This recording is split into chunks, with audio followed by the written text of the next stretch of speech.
Christmas. This is all I'm asking for. I just wanna see my baby standing right outside my door. Oh, I just want you for my own, more than you could ever know. Make my wish come true. Oh baby, all I want for Christmas is you.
Get ready for the next battle, ladies and gentlemen, Zaydibs and what's in between. My name is SPF Dark. We're coming at you live here at Dapple Productions to bring you our 300th paddling pool. Now, before I get too ahead of myself, though, I am joined by a very good friend of mine here today.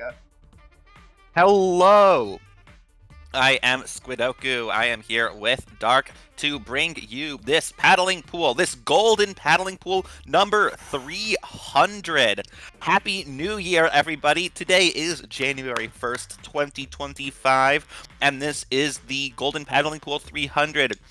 We have a fundraiser in support of the Trevor Project this time around, and you can, if you're watching, I know on the Dapple Productions chat, we have the stream command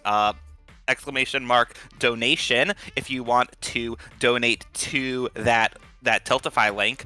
And if you just want to watch these teams play some Splatoon, well, you are in the right place. Right place indeed, and our first kickoff match, first match of the year, first match A here at Dapple Productions here at a 300th golden paddling pool. We have personalized license plates versus Nummo Location. I very much do not miss these team names at all, and right off the bat, Splat Zones only on here on Umami Ruins. I did a quick look through the teams in this tournament, and it doesn't look like anyone was quite yet going for the worst pickup name of 2025 quite yet. But these two team names are pretty good, and we will be getting right into it. Take us away. I am a big fan of Umami Zones because of the split zone deal here, and nobody's exactly what these two teams are bringing onto the table to try and fight for these two zones. I do see two Decapitators, a weapon that's been up and up as of recently, as well as an interesting Dreadringer. Yeah, I like seeing the Dreadringer here. And on the side of Nummo Location, it looks like there is two big bubblers. That is the Decav as well as the Splat Roller. They are also bringing the pencil for their cooler output, while Personalized License Plate has the Zap. And Personalized License Plates are the first team to take the zone. They actually extend further with that Reef Slider Splat, but it does get traded out, at least the Decav gets traded out, as Nummo Location does continue to start ticking down their points here. A good hold here from Nummo Location as they're just trying to make sure license plates cannot enter here. 2 down for license plates as another one goes down for Nummo Location. Another 2 down from Nummo Location means with the license plates have the tactical at the ready means they can just push in with those ink tracks and that exactly to neutralize one of the zones. Looking to try to get the other zones and then fight here in mid to try and maintain control, but Nummo Location is just too strong as they just manage to repel that offense. Yeah, there were specials coming out. I saw that Killer Whale, but it wasn't quite enough. However, Nummo Location did get the zone at least neutralized for a moment, but one quick slosh, one double slosh from that Dreadringer being held by Diva down was enough to recapture that zone, and they are already down to the 30-point remaining mark. Zero on the side of Nummo Location does have last-ditch effort, so is going to be able to put out a lot more sprinklers at least, as well as all the other benefits that LDE provides. But will it be enough for them to capture the zone? There's Tri-Strikes also coming out from Arkham, and they have one of the zones taken. There's 2 players down on the side of Nummo Location. They are going to go for the capture, and they do manage to get it. Huge penalty points given to Nummo Location. 58 points is nothing to be laughing at, but already Nummo Location is running in to get that one zone neutralized, get the other zone neutralized, and they're back in control once again, hunting to try and get the remaining members off of license plates as they get another 2-for-1 down as Nummo Location maintains control over mid, maintains controls over this choke point, and just keeping personalized license plates down. But the interest comes out from license plates to try and scatter the members of Nummo Location. It does neutralize one of the zones, but it's not quite enough here as the roller is in the backline going in 1-for-1 trade. Another one player goes down from Nummo Location. Meanwhile, license plates has the opportunity to retake zone once again here. Yeah, it looked like Jin was trying to shark by that box, but did get caught out by, I believe, Arkham there. Arkham, who does have those Tri-Strikes now, is looking to capture that zone on their left side, but Nummo Location still are able to hold onto it and even get the splat onto Arkham as well as Chippy, which means that they are able to hold onto control. They're almost all the way through those penalty points that they were afflicted with earlier, and Still, though, personalized license plates are trying to prevent them from scoring too much more and getting closer to that knockout. But Numma Location once again have control of the zone, and they are looking for a total wipe. They do manage to get it, and this looks like it's going to be it unless there's a miracle for personalized license plates. A very good opening by No Location, just being able to keep them down and out for a majority of this game. Personal license plates really had a very hard time breaking through that just huge wall of offense that No Location was putting down. And it was just a very hard thing for them to actually try and push through. And even though they did get that really good retake in near the middle portion of this game, it just wasn't enough at the end of the day. No, it was not. The one retake that they had was promising for at least a moment, but Numma Location did a great job of regrouping, winning the fights that they took, and getting back into the zone with the damage very much limited. Yeah, very good fights by both these two teams. Personal license plates definitely has what it takes to try and keep Numma Location down, but if Numma Location gets properly set up, it's a very hard thing for them to push through here, and I'm very eager to see exactly what adjustments are going to be made here in this second game between these two teams. Will Numma Location stick with what they've been doing so far and just trying to zone personal license plates out, or is personal license plate going to try and go with a different approach, maybe do something way more aggressive or something akin to that at the very least, to try and break through Numma Location? Yeah, something interesting is that they're going with the Rapid Blaster Pro Deco from FLM as a sort of usual anchor for them, but I wonder if they are going to switch to something with a little bit more range, at least a little bit more range on the main weapon, rather than just on that ankle shooter sub, as we switch to Game 2 on Hagglefish Market. Still Splat Zones, we are going to be running Splat Zones for this entire tournament. Ooh.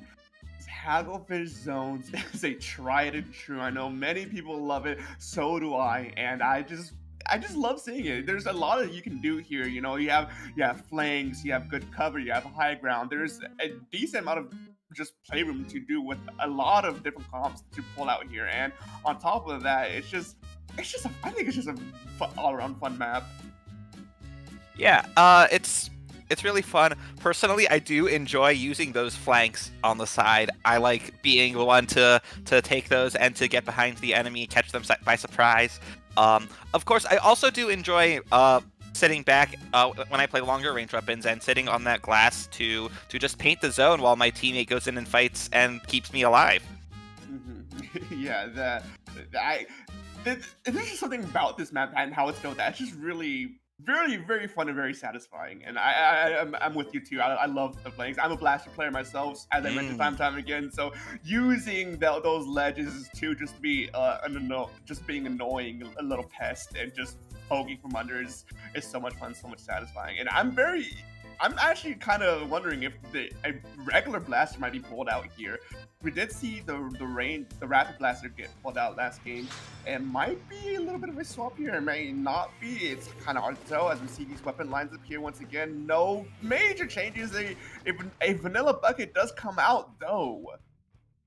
Yeah, Jin has changed from the decav to the slosher, but other than that, there are no major changes, as well as putting on last ditch effort, which means that the entirety of Numma Location, I believe, yes, does have LDE on. Of course, they didn't really need it in that last game as it never got to the point where it triggered, but just in case it does, it is going to be a very big deal for them. But Numma Location, once again, are the first team to capture the zone, and this time they do get 3 down, leaving only the decav of Chippy alive there, but Diva Down does get taken out by Chippy, and now personalized license plates, they briefly did have a numbers advantage, but that advantage quickly goes away as they look to take control, but Numma Location not really able to Numma Location going 3 down there.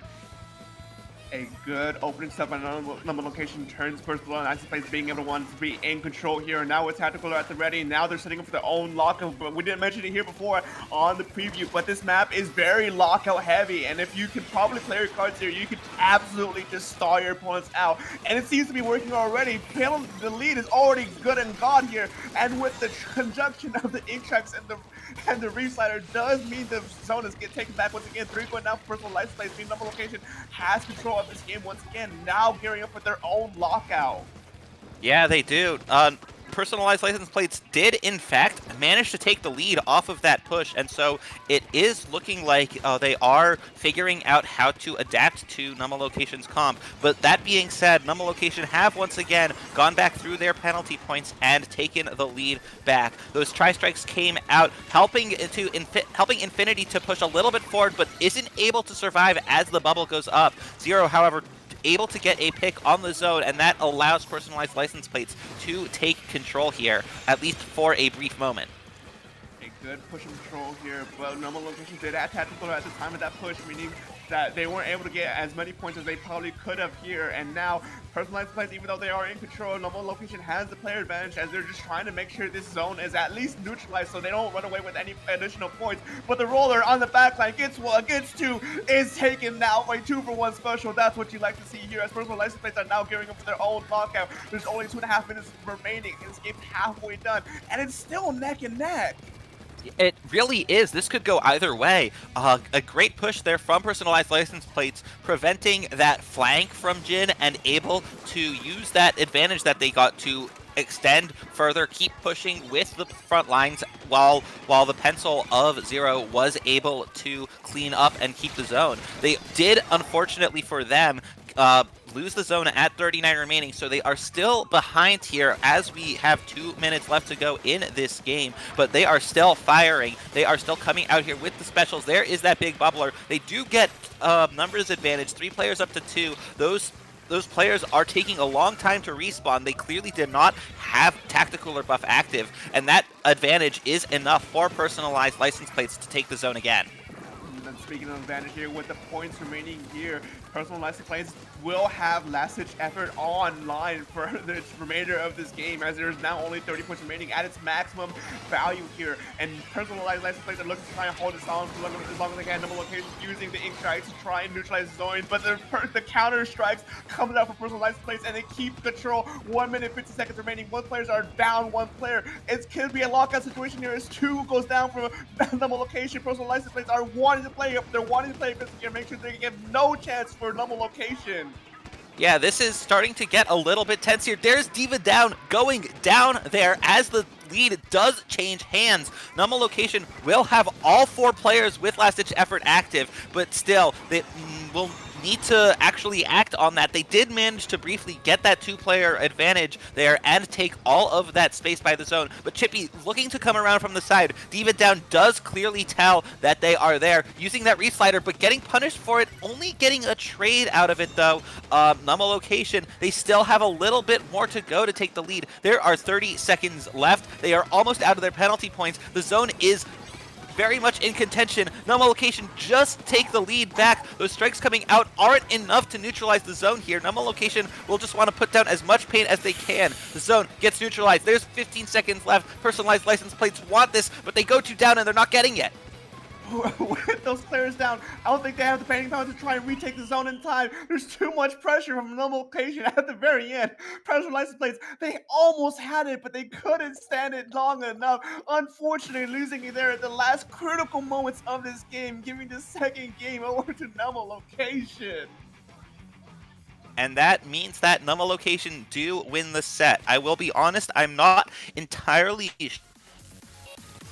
sure if that is the end of the set or if they do play all 3 in this group stage.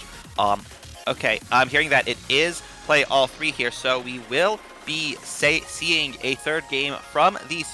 Oh, it's best of 3. Okay, so we will not be seeing a 3rd game here. Excuse me.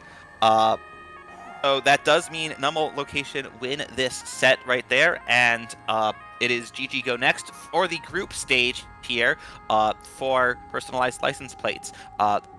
You might not have seen this format in a while, as this is a bigger paddling pool than we have seen recently. So rather than using the double elimination format, this is a group stage into brackets. Yeah, very exciting setup here for our big premiere of 2025. 0-2 off that first very exciting game, and man, oh man, we do have a show for you guys today. There's still plenty more where that came from, and before we head to a quick break, we do want to give a quick shout out to some donations here that we're getting in. And over the stream, Scary Green Mountain gifted us with a $10 donation, a very, very good thing to do. If you could just donate $1, anything will do, or just spread the word. In all honesty, we are trying to raise money here for the Trevor Project, and any word of mouth will do us plenty good here. Yeah, absolutely. Before the stream started, we also did have plenty raised so far, and we are looking for that goal of 10,000, but I'm sure that we can easily make it. This community is so generous, so fantastic, and I am so proud to be part of it. A very, very attainable goal here. Now, as we're getting ready for our next set here, we will be going on a quick break, so don't go anywhere just yet. Get your bathroom ready, get your snacks, drink some water. We'll be right back after this quick break.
Hey, Dark. I thought of something funnier than 2024. Yeah. 2025. Well, that's one way of just kicking things off. As you see here, folks, what's funnier than 2024, which is delicious steak dinner as our match number 2 here at the Atlas Full Golden. Indeed, and we will be getting right into it here on Mako Mart. Once again, only splat zones on this edition of the Golden Paddling Pool number 300. Ooh, there's that blaster. Oh, I am a blaster enjoyer, as I mentioned through and through. And one thing about this map that I always say, that there's pretty much 3 weapon types that I really, really like this map, and that's rollers, that's blasters, and that's buckets. And we see all 3 here present from both teams as they're fighting it out. Delicious Steak Dinner trying to get that first opening lead, but no, 2024 gets the first hold here, even though they get 1 player down to 1-for-1 trade. Both these 2 teams are just fighting it out here on the right-hand side, but Steak Dinner looks like they might be winning it here. Yeah, however, 2024 are able to hold on to the zone for a little bit longer. They still haven't seen it flip yet, but now as they go 2 down for the second time, they do have a player jump out. That crab is ready to go, but the edit does get taken out. That is Marvelous who goes down. There's 2 players ready. The coolers are being provided by Rosero on the end zap, but they don't have one up. Okay, I do see that cooler there. They finally get it ready to go. Delicious Steak Dinner have taken the lead here, and they are doing their best to hold back, but there's that crab coming out as well as a bubble. The decaf does go down inside of the bubble, but here is Bonk looking for that flank from the side, coming up the side of that stack as control does get swapped around back into the favor of What's Funnier. A good flank here by the Carbon Roller opens up 2024 to give them the opportunity to just push Steak Dinner back, and now they have control of the zone. 2 down for 2024 though means Steak Dinner has opportunity here to come in once again to retake zone. They retake zone and they're pushing 2024 back once again. Steak Dinner's not wanting to let go anything here in this first game as they're just fighting it out. Constant battling, constant push and pull. These 2 teams do not want to give anything up as we see the crab team come out once again. Yeah, we saw Delicious Steak Dinner take the zone with 2 specials, a slider and a kraken, but now Marvelous, their 2 specials that they're putting out are the crab and the cooler. Not necessarily as much direct pressure to get What's Funnier to move out, and as we see, or sorry, not as much pressure to get Delicious Steak Dinner to move out, but it still is effective, and What's Funnier do manage to take the zone here. They are looking to flip the lead. They only have to get it to 42 remaining, but Delicious Steak Dinner are already in position, and they do manage to neutralize the zone just in time. Can they take it? Yes, they can.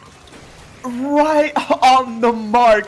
2024 needed a few more seconds to truly take that lead, but no, Steak Dinner managed to come in the nick of time, make sure they do not lose that lead flip, and now they're getting to the penalty point. The penalty point's almost gone at this point, and now they're looking to try to extend their lead as much as they can to try and prevent that futile lead swap that they almost lost to, as 2024 comes in, gets the picks, gets to the zone once again, and they're pushing Steak Dinner back. Yeah, there's that decaf pushing in, able to get a pick and still extend it, trying to get more, and able to use that bubble to do so, perhaps with a bit of help from Marvelous, but they have to get out of the way for Brian's Reef Slider there, which does get canceled, but the decaf does go down as well. Bonk there on the side, looking to control that stack, does go down as What's Funnier do manage to take the lead, but Delicious Steak Dinner are taking back control of the zone. They get the numbers advantage once again. That cooler is a little bit out of the way for What's Funnier to get to, a little bit too far into that controlled territory, but What's Funnier are going to try to get it back, but once again, that is a very small penalty, and it's already gone out as Delicious Steak Dinner take the lead back for themselves. tides are shifting back and forth between these two teams. Constant lead swaps, constant zone flips. There's just constant back and forth that it's very hard to keep track of who's going to come out here on top as we enter the final minute. There's only 11-point differential between these two teams, so it could genuinely still go either way, but 2024 finally going into the penalty points, meaning they could potentially try and contest that lead right there, but no, Snake Dinner comes in, contests the zone, neutralize it, for a little bit, not enough to make it anything bad or too much as 2024 takes control once again. But no, back and forth. These two teams are constantly back and forth. Tactical at the ready, specials being used left and right. It's constantly fighting for the zone. And it's going to be Snake Dinner who loses this match here in mid. They do. The fights were going both every which way, with Delicious Steak Dinner trying to get those picks with that Kraken, but that did take them out, and it allowed What's Funnier to control the zone, and they still have it. That bubble will seal the deal for them. It won't let Delicious Steak Dinner paint, and What's Funnier, after playing from behind for quite a while, managed to flip the game into their favor and take game one of this set. Man, that right there at the very end, that set was very heated. Both of these two teams are very close to each other, and it genuinely still could have gone either way. And it was just, I couldn't tell you what exactly went wrong there at the very end for Steak Dinner to lose out that matchup there, but both of these two teams have shown what they got, that they have the tools to beat out the other one, and it's just going to come down to just the minute execution that many might struggle with trying to adjust to here in a competition like this. Yeah, I think they took a little bit too long getting in on their last push, and they might have been a little bit disorganized, a little bit staggered.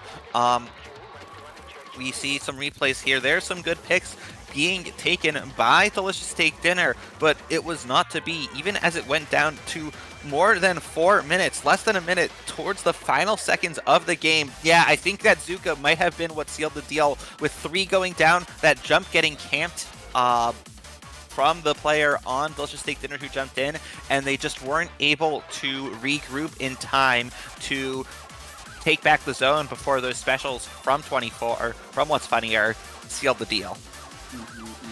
And that was just game one, folks. We've seen exactly how close these two teams are to each other in skill. And now moving to round number 2, Last Zones on Humpback Pump Track. Another map that I constantly say the 3 weapon classes you want to see here are blasters, our buckets, and our rollers. There's so many ledges, there's so many corners, especially on a Humpback Pump Track with how hilly that map is. There's so many cheeky little spots that you could just hide in and just be a very annoying little rat on this map. And that might be the key to victory here for both teams heading into the second game. Yeah, I agree. We did see a blaster, a roller, and a slosher from 3 different players in this game. In the first game, and I honestly don't expect that to change very much. We might see someone switch onto Tri-Strikes, which we didn't actually see any of in that previous round, I believe. But on Humpback Pump Track, you can access the zone from a lot of different angles, and Tri-Strikes would be helpful for taking it if these teams were to choose to provide them. But we will see if that is the case here as we load in. Oh, that's an E-leader coming out from the side of What's Funnier. A very interesting pick. E-leader is not a weapon you see a lot of these days, and it's definitely a weapon where if you see someone pick it out, you gotta have a little bit of fear in their confidence to bring it out, because some E-leaders can be an absolute menace here. So the Delicious Steak Dinner has to be very mindful about their range, about where they're positioned, about where things are at right now. But already Steak Dinner has this opening gamut here. They do get the first few points on the board before losing 2, meaning 2024 can just move in and take mid and take control and just push Steak Dinner back. Yeah, Blitz coming in there with an early crab, but it didn't look like they had a clear objective with what to do with it, but so it didn't really get anything done. So What's Funnier do manage to have the zone. Ryan going in with that Reef Slider, not getting a pick, but at least taking the attention long enough for the rest of the team to capture the zone. However, to go down, including, we haven't mentioned, that's a Sorella Brella there coming in with Inkjet and Autobomb that kit. So I will be curious to see how they want to use that Inkjet. Yeah, that Inkjet's gonna be a little bit of a hard thing to use now if the E-Leader has aim is like pinpoint. It could be a very wrong thing to pull out here especially at the wrong time. But right now we see 2024 maintaining control of the zone here. They are taking a few extra points away from the lead, widening the gap bit by bit. Staked in and wanting to try and go in, see if they can contest it a little bit. The crab take does come out on the right side, but the Inkzuka and the Bubbler just kind of nullifies it. Not much being used. Reef Slider comes in, neutralizes the zone, and flips it in an instant, taking their own life in the process.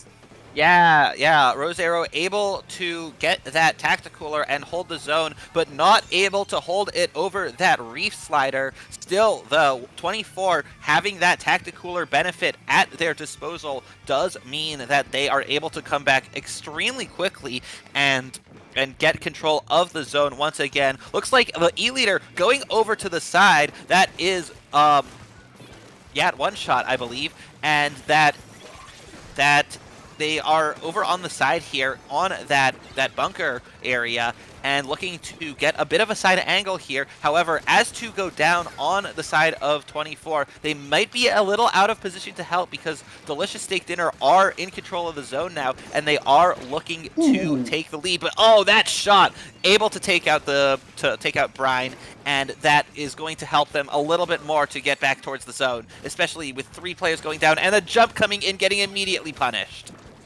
It was a good move here to move in, try and meet 2024 before they could actually step foot in mid, and it was working for them for a good chunk of time, closing the gap between lead and where they're sitting at by bringing it down to 6 points remaining. Now, 2 minutes remaining in this game, meaning this game could still go either way. It's going to be a very hard thing to do now. 2 down for 2024 means that this zone's going to go back to Steak Dinner as they're hunting, trying to find these last remaining players to try and push them out. Tacticooler was online for 2024 though, so they will be back a bit faster than they might be anticipating, but the Navigator gets shut down, 2 down for 2024 once again, meaning this Delicious Steak Dinner has the opportunity to just run away with this game if they play properly.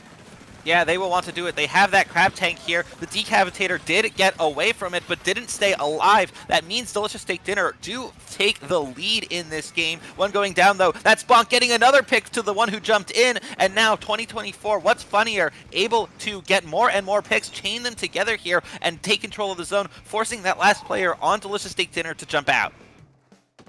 Things are very heating up here. The final minute of the game, Steak Dinner is in the lead right now, but 2024 might be able to steal that away if they can just stall them out long enough. Penalty points are as good as gone at this point. 1 down from both sides. Resider does come in on top of the Bubbler, and then it cancels out that player here. Delicious Steak Dinner struggling to try and push up. Lead is taken by 2024 as players are cutting down for 2024. This may be important here if they can get these final few picks, but it doesn't look like they can. It's a neutral game here in mid, but 2024 retakes control. There's only 10 ticks remaining. There's just Steak Dinner has to do something here and now if they want to take away this game, but with 3 down, that's going to be nigh impossible as they take this game.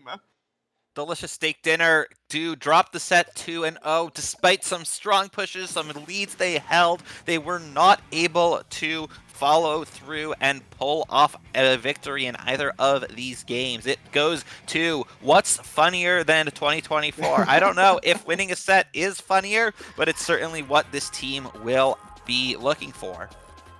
A very close game, and right there at the very end, Delicious Steak Dinner had a hard-fought victory there at the very end if they were able to manage to pull it through. But what's funnier than 2024 manages to hold their ground, steal their nerves, and not let that very last-minute errors really get to the best of them, and they just held out strong with an extraordinary set. Both these two teams did very well, and I'm very eager to see and hope that they make it through the bracket stage so we can see them once again.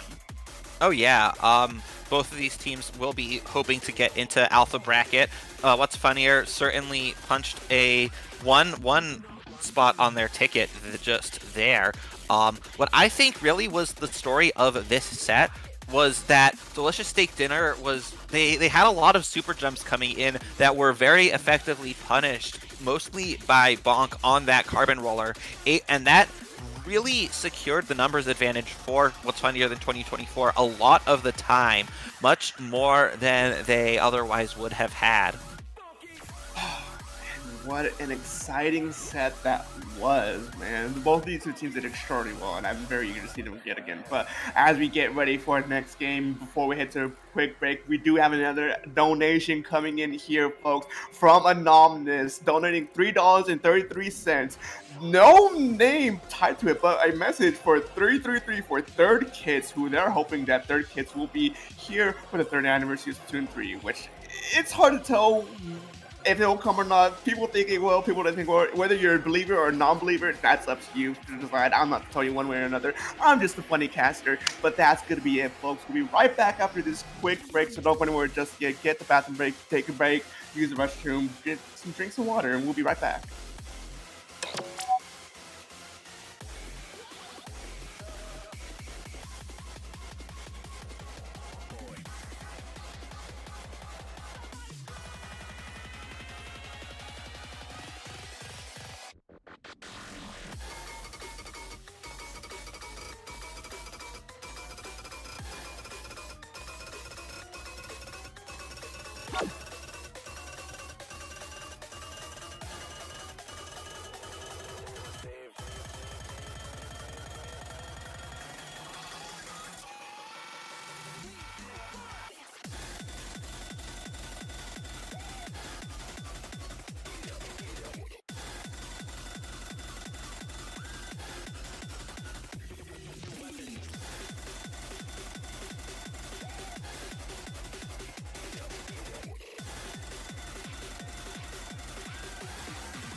And we're back, ladies and gentlemen, ladies and gentlemen, in between. My name is SPF Dark. I'm with Squidoku here. We're bringing you our 3rd round of our 300 golden paddling pool. Tidy Tidings versus...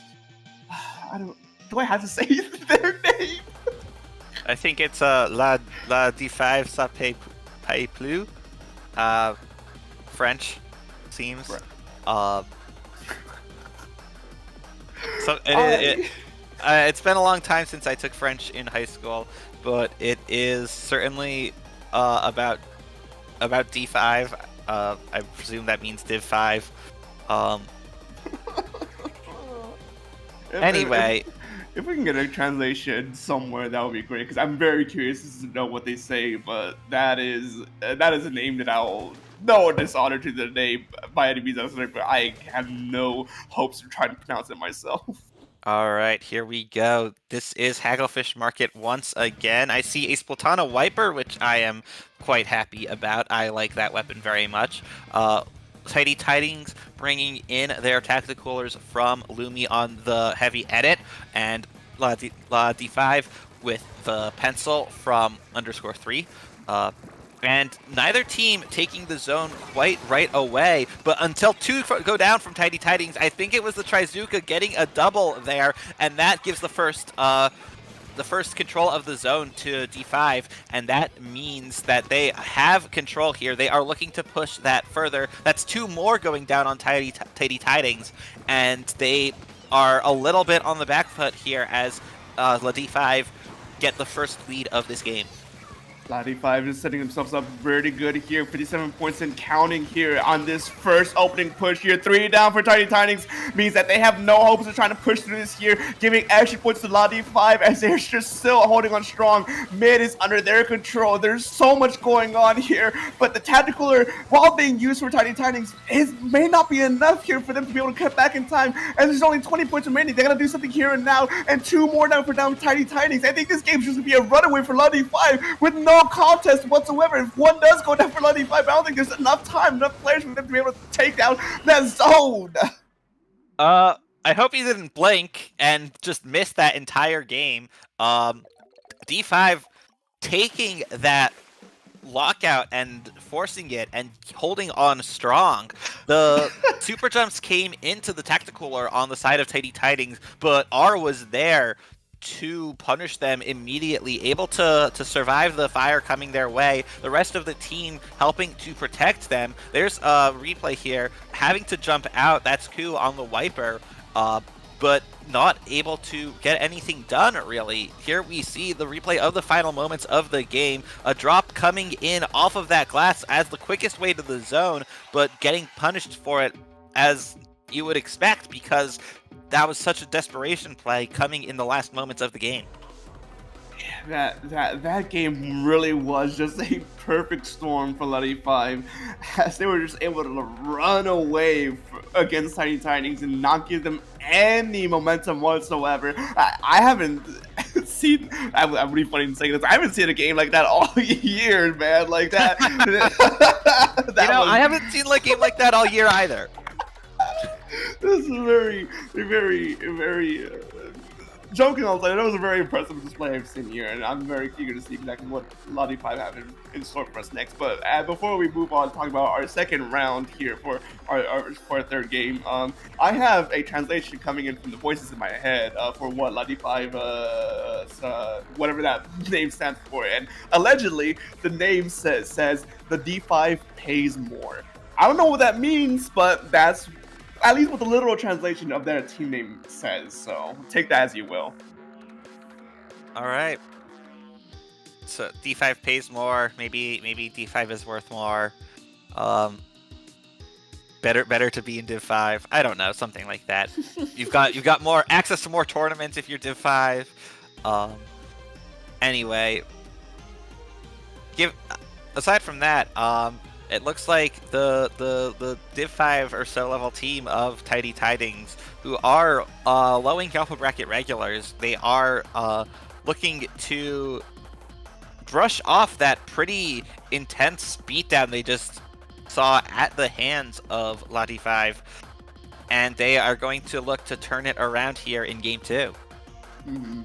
That first game really has to be a very strong learning lesson for Tiny Tidings, where if they make some of the same mistakes on game number 2, they could be in a whole lot of trouble here. Umami Ruins is a surprising to none, I want to say. It's a very lockout heavy map, and so if you do not watch your mistakes and watch what's actually going on, you can find yourself very in a locked out situation and so far pushed down that you just can't recover. Yeah, taking a look at the group standings on Sendu, it does appear that both of these teams are 0-2, and so they will be playing for a better seed in the beta bracket here. But as we get into Umami Ruins, not a lot has changed in terms of the team comps here. Just some weapon kit differences, I believe. But D5, once again, even though it is just about 30 seconds before they are able to take the zone, they are the first team to do so. But now, as they go 2 down here, this could be a chance for Tidy Tidings to make a play to get in. They have one of the 2 zones. They want to take the other one. They have a numbers advantage once again, and they finally have control, and they will be looking to push this further. Tiny Tinings, for the first time in this set so far, is able to push Lottie 5 back and keep them at bay, at least for a little bit, as they're now in the lead, slowly getting picked one by one. That blaster gets one pick. Can they get another? No, they get shut down. As Lottie 5 now moving in here in mid to try and contest the zone at all. One goes down to the Zuka. Can they get another on the Zuka? They do get two from the Zuka, as now Lottie 5 is able to recover from that mistake there, and now they're in control of mid once again. Yeah, that forced a jump out. I believe that is Ku once again having to jump out. They do have that Ultra Stamp ready to go, but they can't.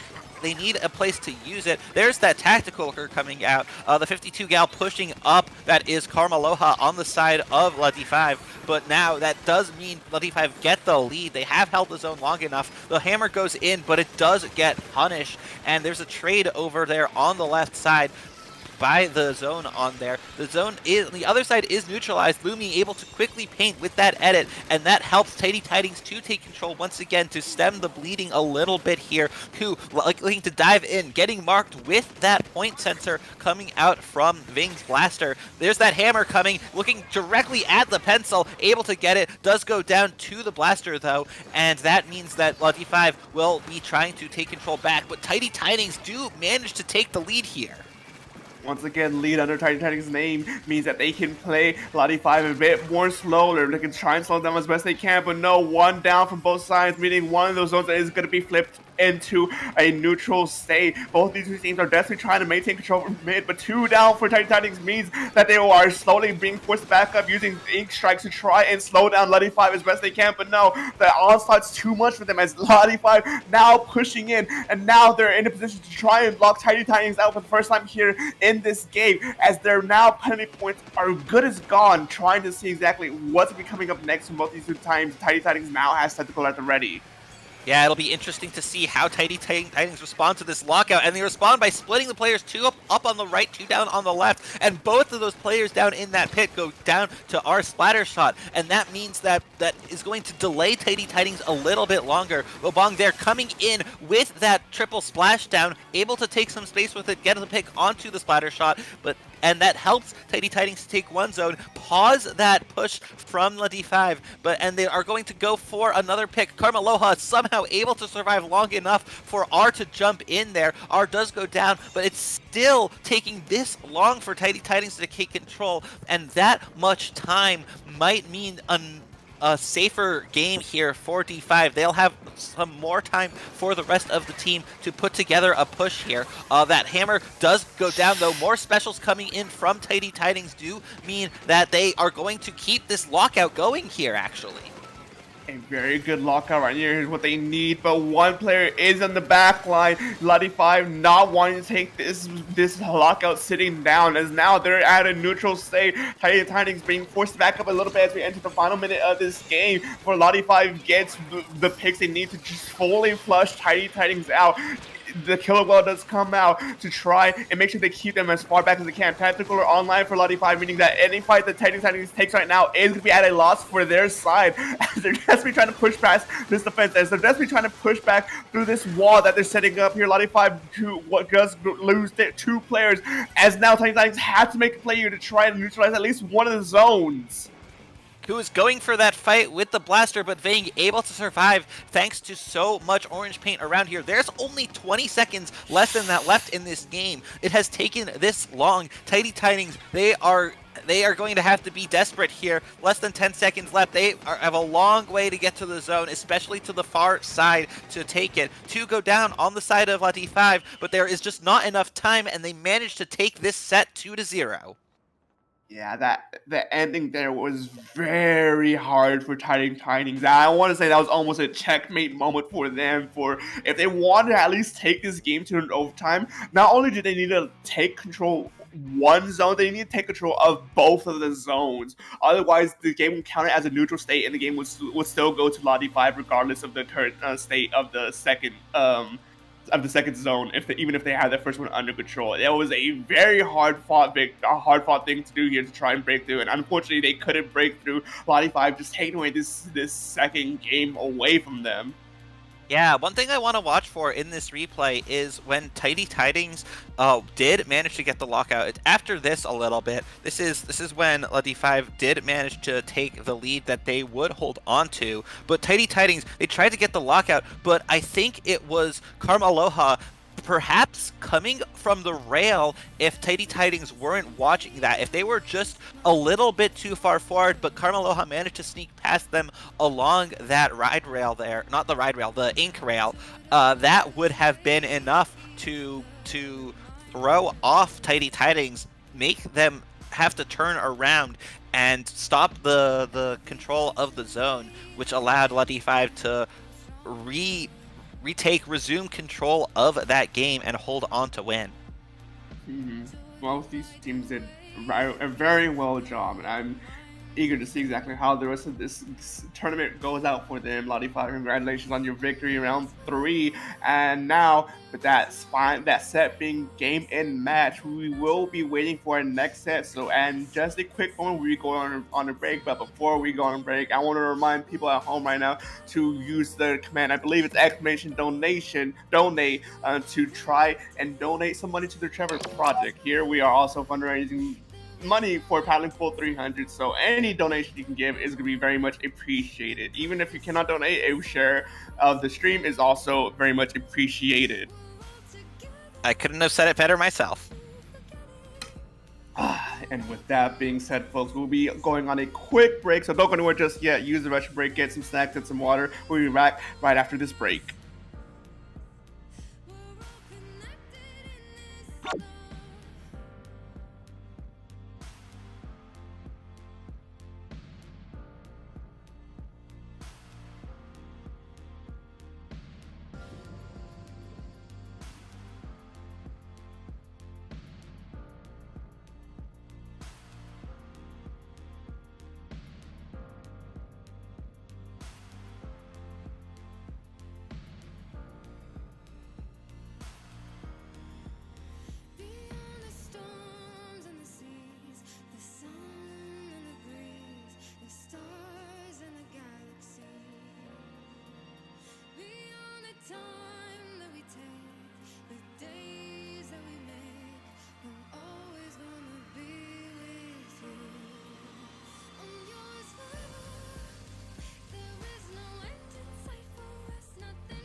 Well, that was a very, very quick break here.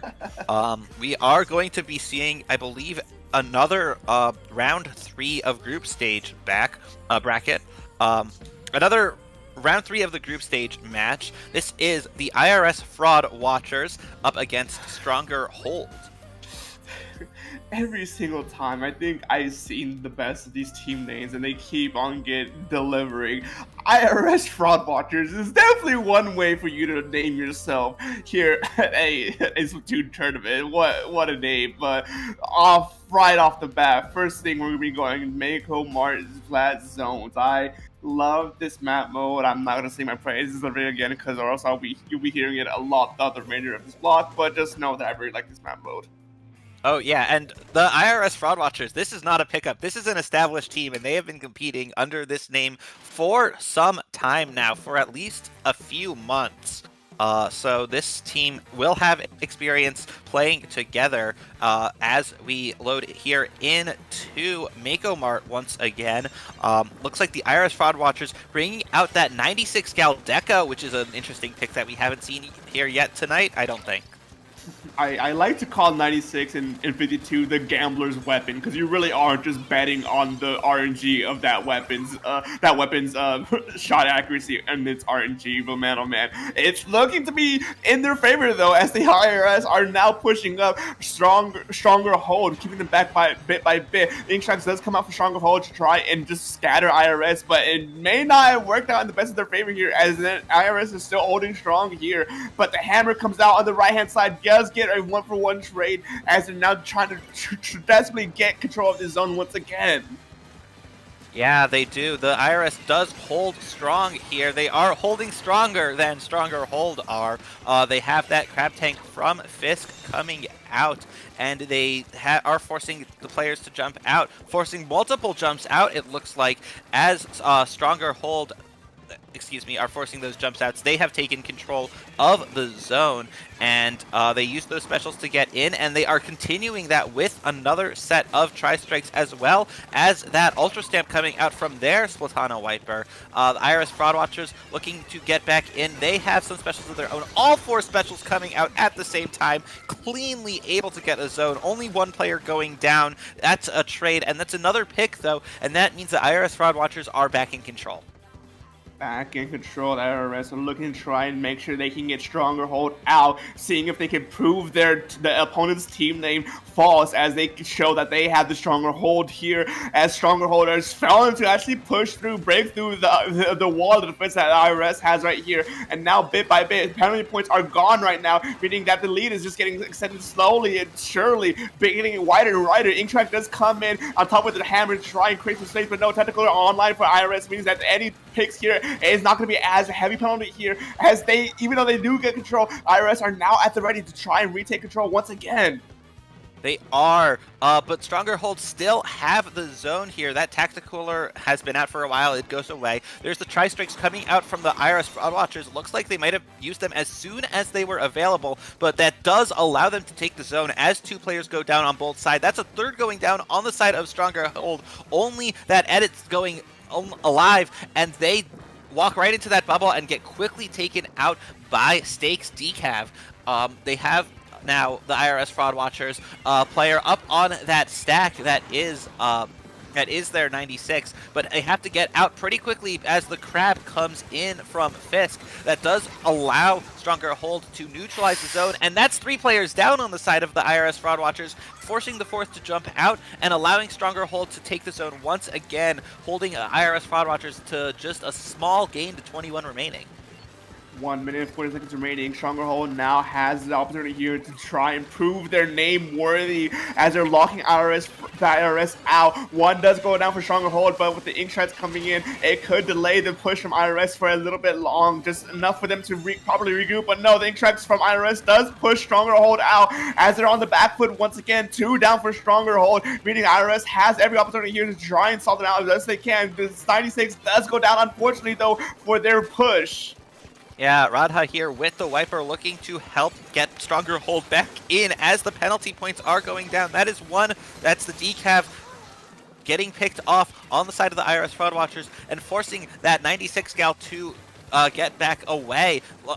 However, using that wall to protect himself, trying to come in, and with their teammates diversion, they did manage to get a pick. There's those specials coming out, another set of tri-strikes. Those tri-strikes from the IRS Fraud Watchers have been very effective at flipping the zone, but this time Stronger Hold are able to do the same thing, leaving that Kraken unable to paint for itself, unable to find any opponents to pick off, and as soon as it ends, that 96 gal does get taken out, and now Stronger Hold, they are in the last 30 seconds of this game. They don't have last-ditch effort. No one in this game has last-ditch effort, but they are still able to hold onto the zone just enough to take the lead here with less than 20 seconds left. Oh, this is going to be a fight for overtime here. 2 down for Stronger Hold. IRS Fraud Watchers are wanting to try and push Stronger Hold out, and they do push him out. This will be going to overtime here, but Stronger Hold does not have a lot of time to play with here. And as soon as that lead gets swapped, overtime timer does not matter anymore, and they have lost the game. They need to play very smart here and now to try and retake this game before it can all slip away from him. 1 does go down for Stronger Hold. 2 goes down for Stronger Hold. The Kraken's out for the IRS here as they are trying to break space, but with not enough people on the point. Stronger Hold does unfortunately lose this overtime, meaning IRS takes his first game. Oh, I saw those specials coming out. I saw the Ultra Stamp and the strikes, but both of them were too late. They didn't have anything ready to go when overtime started, and so they just couldn't muster up the specials that they needed to flip the zone back one last time, and that means the IRS Fraud Watchers do manage to hold on and take this in an overtime win. That really was a nail biter at the very end. Stronghold had the tools in their hands to try and take away this game, but IRS really played it very well and very smartly at the very end there to try to steal this game away from Stronghold. It was a very, honestly, a very wonderful thing to just witness here. And man, oh man, what an exciting set that was! The first opening half was really in IRS's favor as they're able to keep Stronghold out for the majority of this game, but Stronghold was able to like get their footing here, especially towards the end, to probably fight back against the IRS Fraud Watchers. And now, heading to round number 2, Robo Ramen Zones. I'm very eager to see exactly if Stronghold can actually take away this game here. We've been seeing nothing but 2-0s here, and I believe this could be the set where we see a proper 2-1. Oh yeah, like this first game had an overtime comeback as well as a last 30-second lead change before that. So I think that could have gone either way, and this one also could go either way. This is likely a coin flip here. Both of these teams are, I believe, 0-2 so far in the group stage, which means that they will, as we saw before, be playing for a better seed in beta bracket. There are 2 brackets for the latter stage of this tournament. The top 2 teams from each group of 4 going into alpha bracket and the bottom 2 teams going into beta bracket. But having a better seed in beta bracket could make a huge difference, especially based on what team you go up against in the first round, and that could be huge for the momentum that you carry into the bracket. Mm-hmm. And now heading to game number 2. I'm very excited to see exactly if there will be any weapon changes, any weapon kit swaps here. And we do not see anything drastic change for one team. I'm gonna be honest, I don't remember much of Stronghold's weapon comp last time around, so I don't think this is too much of a change though, but nope. This does not appear to be a change of weapon for any player, and I'm honestly not even sure if this was a change of if anyone changed their gear either, because taking a look at both of those, it looks like all of those main abilities are the same as before. Here we do see the IRS Fraud Watchers able to win that first engagement and take control. It's not always that the team who gets paint on the zone first is the team to win that first engagement, but with all 4 players pushing up into that choke point, it's pretty clear to say that the IRS Fraud Watchers did win that fight. Even as those specials are coming out, there's a tri-strike, and there's another tri-strike, but the Kraken here from the IRS Fraud Watchers is going to look for a pick, especially on that Wiper holding Snipe, able to displace them at least. There's the Hammer coming out in response, but still, that 96 gal does manage to sneak away, drop off before the Hammer can get to them. Now, Stronger Hold are going to be looking for the zone here, as it's already down to 20 ticks remaining. A very good opening candidate from IRS here, and with 3 Stronghold, I think that's game. I don't think there's anything they can do here to try to come back from this. And from what was an extraordinarily neck and neck first game, turns to just an absolute stomp game number 2 here, as the IRS was able to just run away with this game without any contest whatsoever. Yeah, I think the IRS Fraud Watchers, they knew exactly what they wanted to do here on the lockout. They got the lockout right away, and they managed to execute it flawlessly. And I think Stronger Hold may have just not been ready for it and not necessarily had a plan. Or if they had a plan, it just did not go as they would have intended it to. We saw them trying to get some paint on the zone there, but with 3 players going down, I believe that was a full delayed wipe here as they attempted to retake the zone, and I think they were getting desperate there and just not able to execute as they would have wanted to, and so we do see a 2-0 game going to, a 2-0 set, going to IRS Fraud Watchers. That's gotta sting at least a little bit for Stronghold. That first game, you're feeling a bit good about yourself. You managed to at least take IRS Fraud Watchers to overtime, only to just barely lose it there. And then for your exciting match against them, just be an utter sweep. That's gotta be a little bit of a bitter defeat there. But, you know, use that energy to push you through here for the remainder of this group stage and into bracket. Do not let this falter you one bit. But that really was a very quick set, and all things considered here. So I don't believe we have our next game here set ready for you guys just yet. So we'll be going on a quick break. Before I go to break, though, do a quick reminder, folks, to use the exclamation point donate to the Trevor Project. Anything that you could donate will be very much appreciated. We are trying to hit our goal of 1,000 here. We're currently sitting at $474.33. So do please donate whatever you can. It'll be such a huge help here. But with that being said and done, we'll be going on break. Use the restroom, get your snack and water. We'll be right back after this quick break. Yeah, after this break, we will be going to the bracket stage of this paddling pool. The groups will be done, and the teams will be playing for the big prize.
And we're back, ladies and gentlemen, ladies and gentlemen, in between the start of our bracket stage. My name is SPF Dark, I'm here with Skudoku, and here we have to kick things off. We have Le Bonbon on one end, and Frog Crime, the full title I've already forgotten at this point, on our second believe side.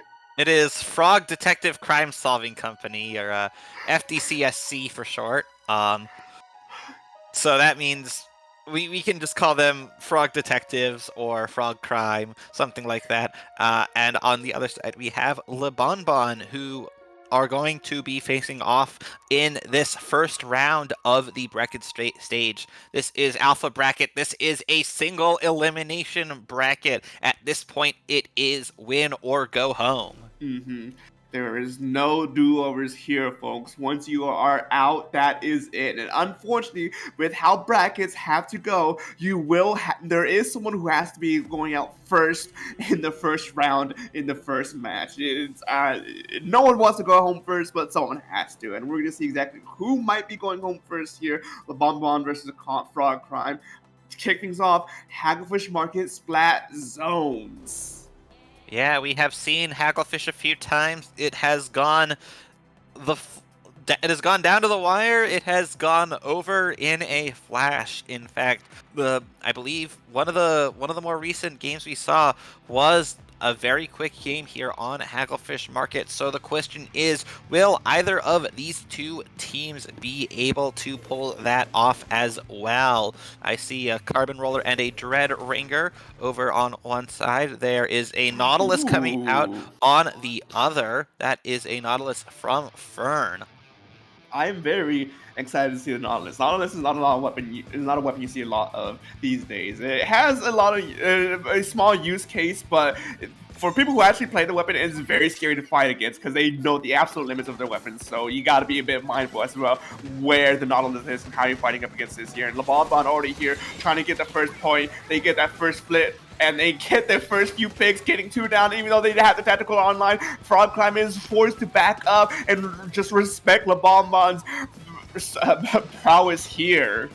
Yeah, well-placed Resucider from Le Bonbon, and the rest of the team able to make the most of it. There's a Trizuka coming out from Namika on the Carbon Roller Deco, trying to hold back Frog Crime. They are not able to quite get any picks with that, and the specials are starting to come out. There's a Tri-Strike able to neutralize the zone alongside that paint from the Crab Tank, but it isn't enough to fully flip the zone, as Le Bonbon do manage to take control back again and again. They have a Tactical out, and they are still putting down more points in their favor.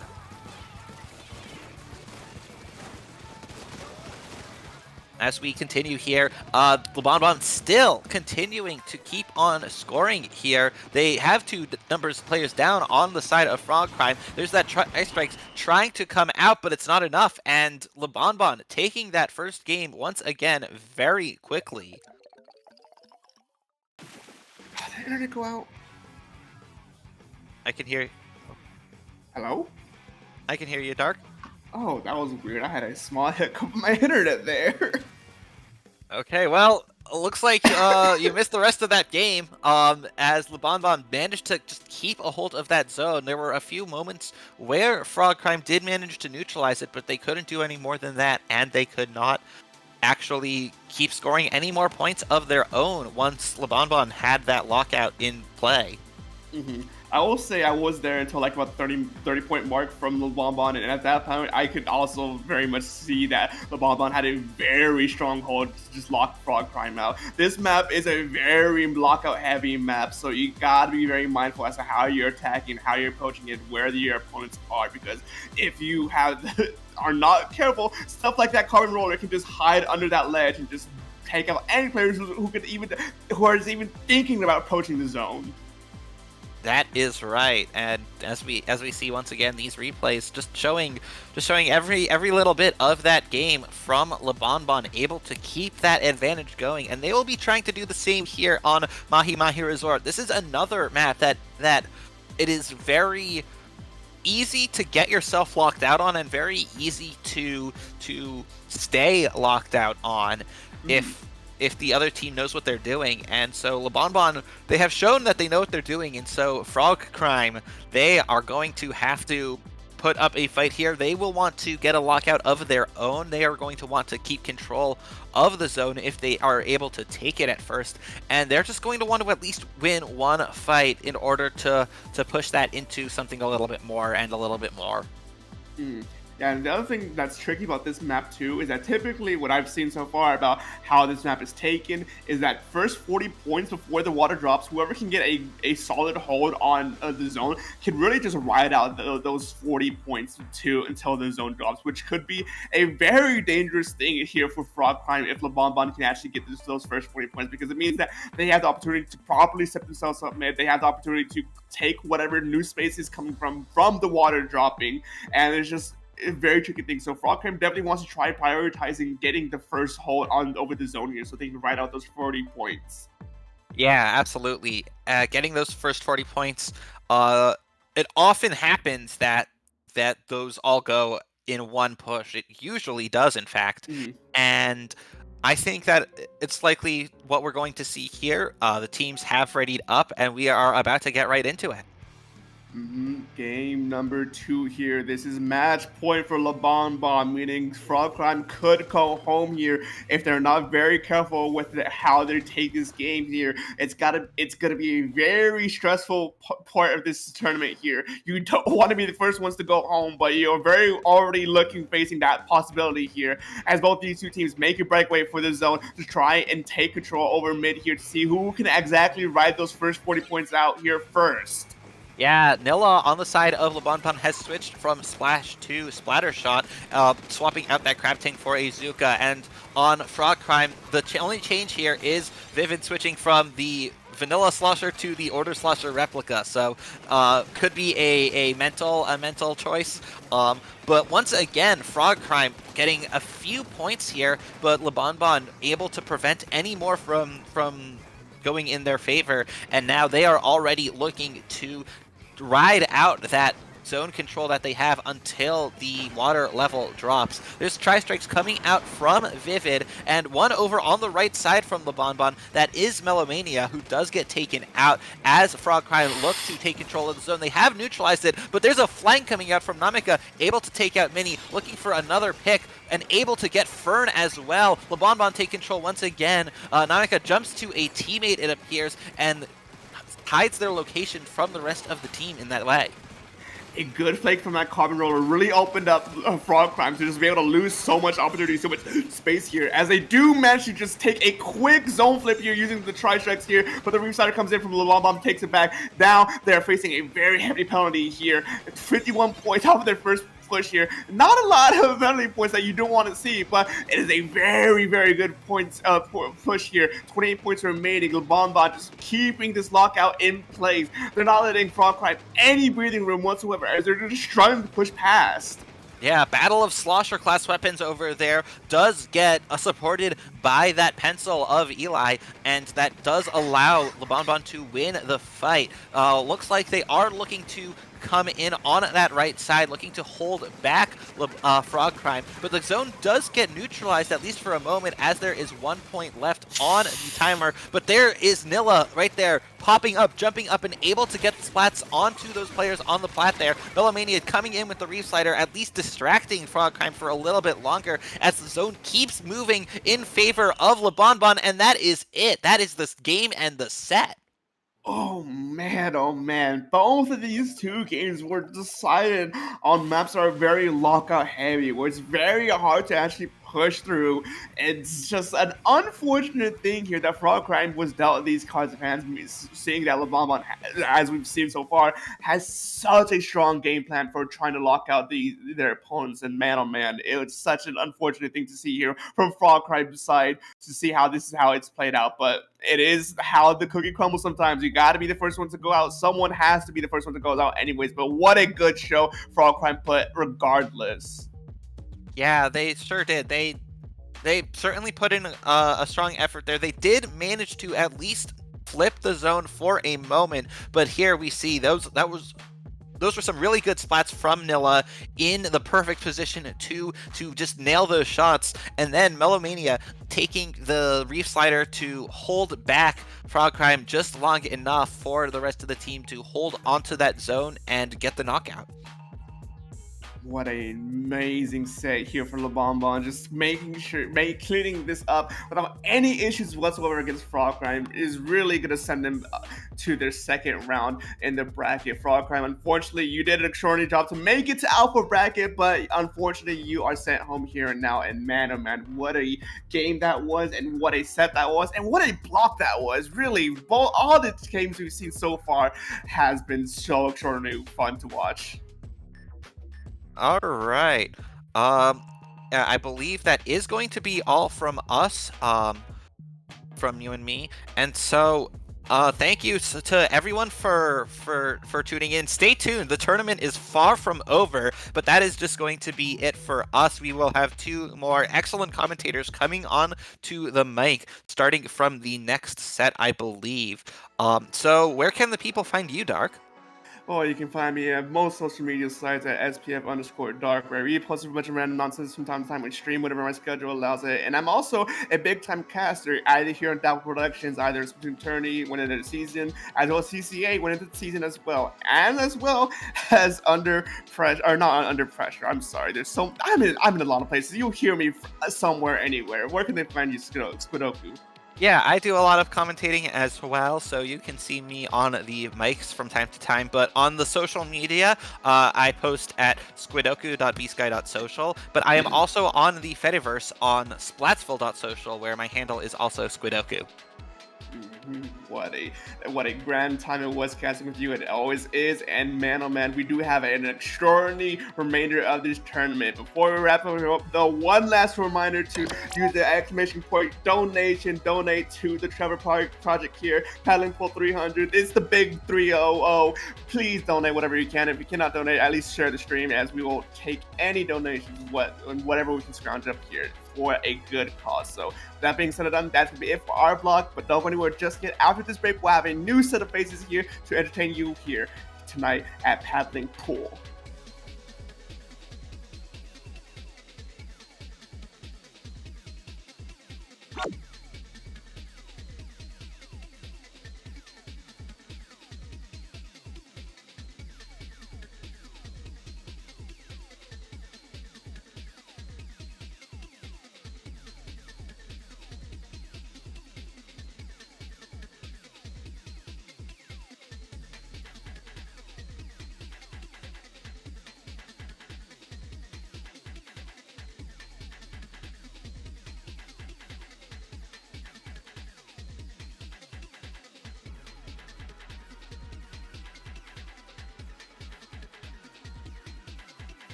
And welcome back to Paddling Pool 300! So many paddling pools that we've had.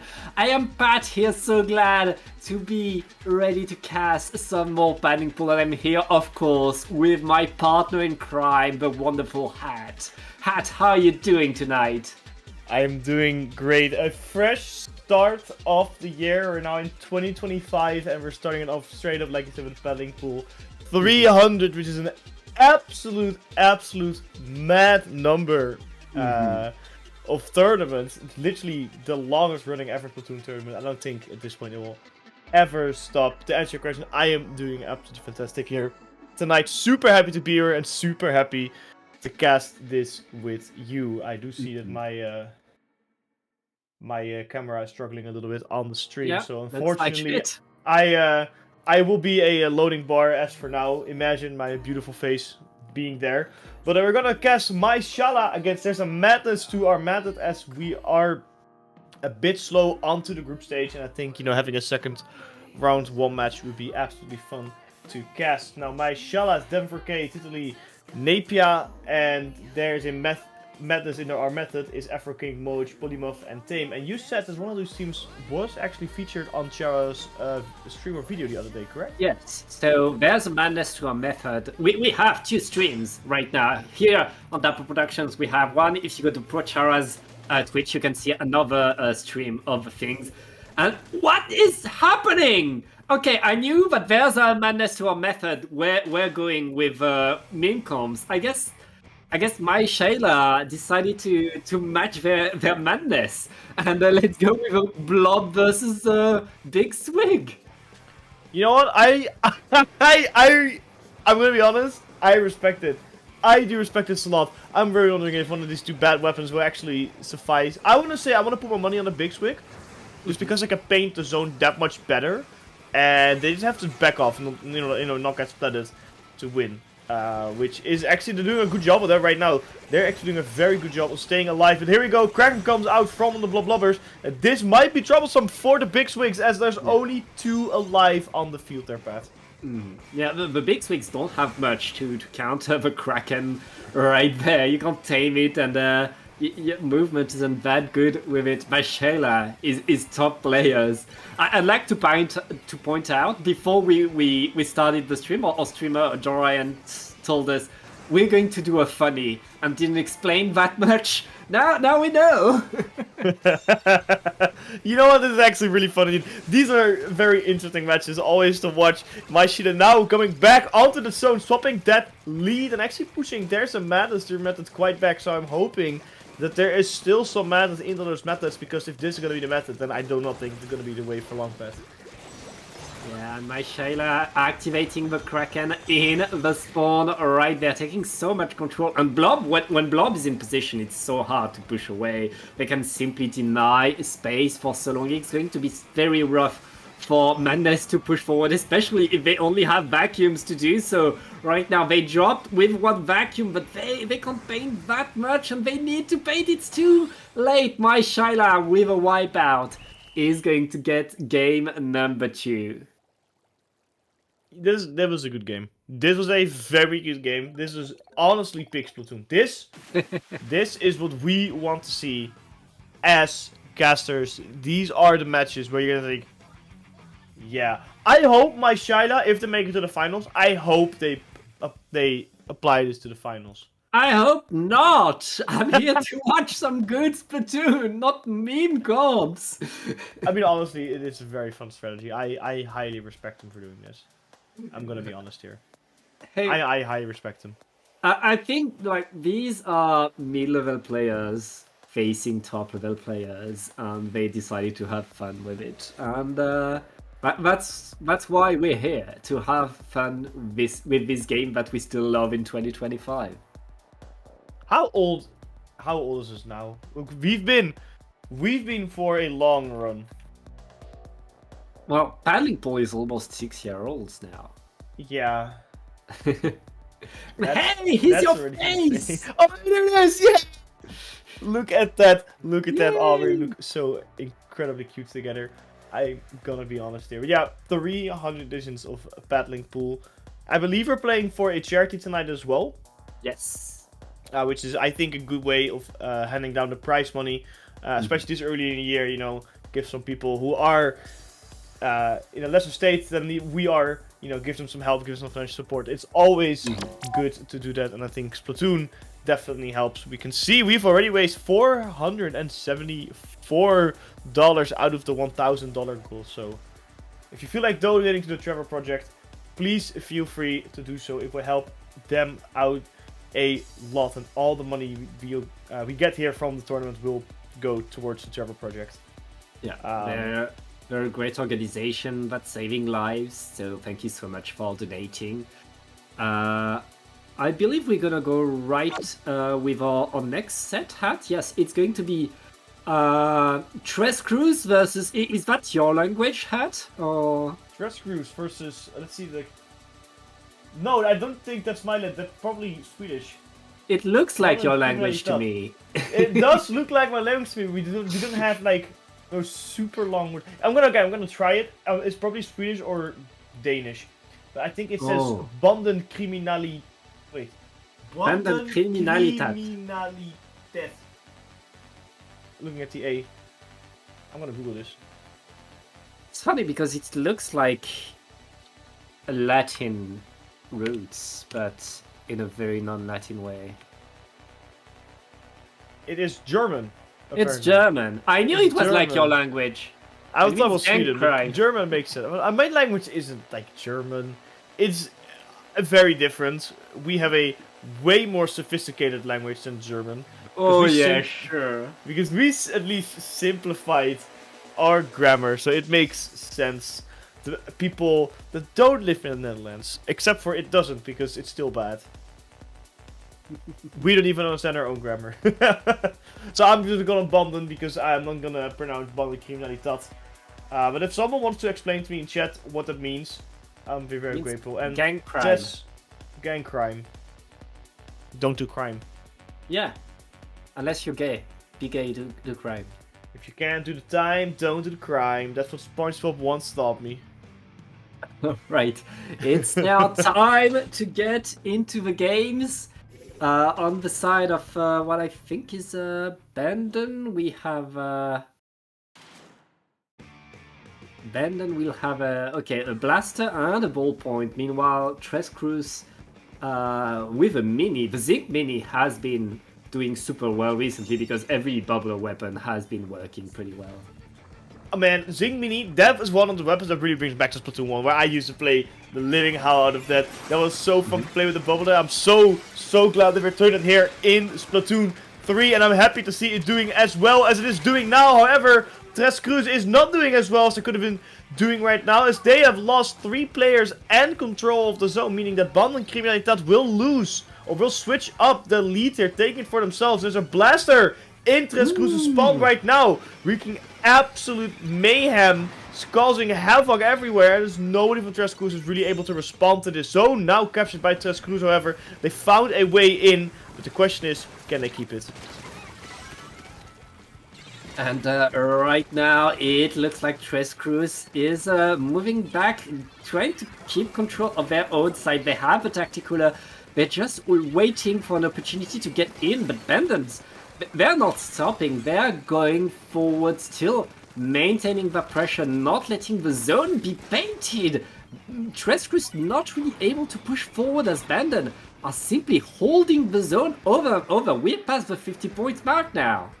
Yeah, a couple slow weapons from Tres Cruz might make it very difficult, especially with, you know, the blaster being able to always dive in. Same with the splatter shot, and it ends up being a good backup support and getting being able to generate tacticals way faster than the pencil is, as well as them also just staying more alive. I see Banden Criminalitat backing off a lot more than I see Tres Cruz in moments when they need to. Tres Cruz does tend to go in a little bit, and this is helping Banden Criminalitat a lot right now. However, they lost a couple players, and Tres Cruz is looking to go in. Gets a spell on the spell show. That is 2 down. That Zink Mini now is a prime spot to go in. Stamper going in quite deep as well, pushing everyone from Banden Criminalitat back. Tacticooler for them is out on the field though, but I don't think a lot of people can take advantage of it, as it's a bit of an awkward spot, fully taken off by Yellow right now. However, Banden Criminalitat tries strike and Inkjet combined with a Tacticooler will dive on that zone here, Pat, and completely take it over. Bandon, they're moving forward all the time. They're constantly trying to push in, and Trescrus is really struggling to keep them at bay. The super jump coming in, able to get one with the Stamper, but he's going to be splatted on the zone. This is Bandon getting back their control, and with 3 players down, Trescrus is now in a very, very rough situation, Hat. Yeah, they're not looking too hot right now. No penalty as well from Bellingham. And like you said, this is where it's going to count now. They have to go in. They cannot make mistakes. They're almost all marked by that point sensor.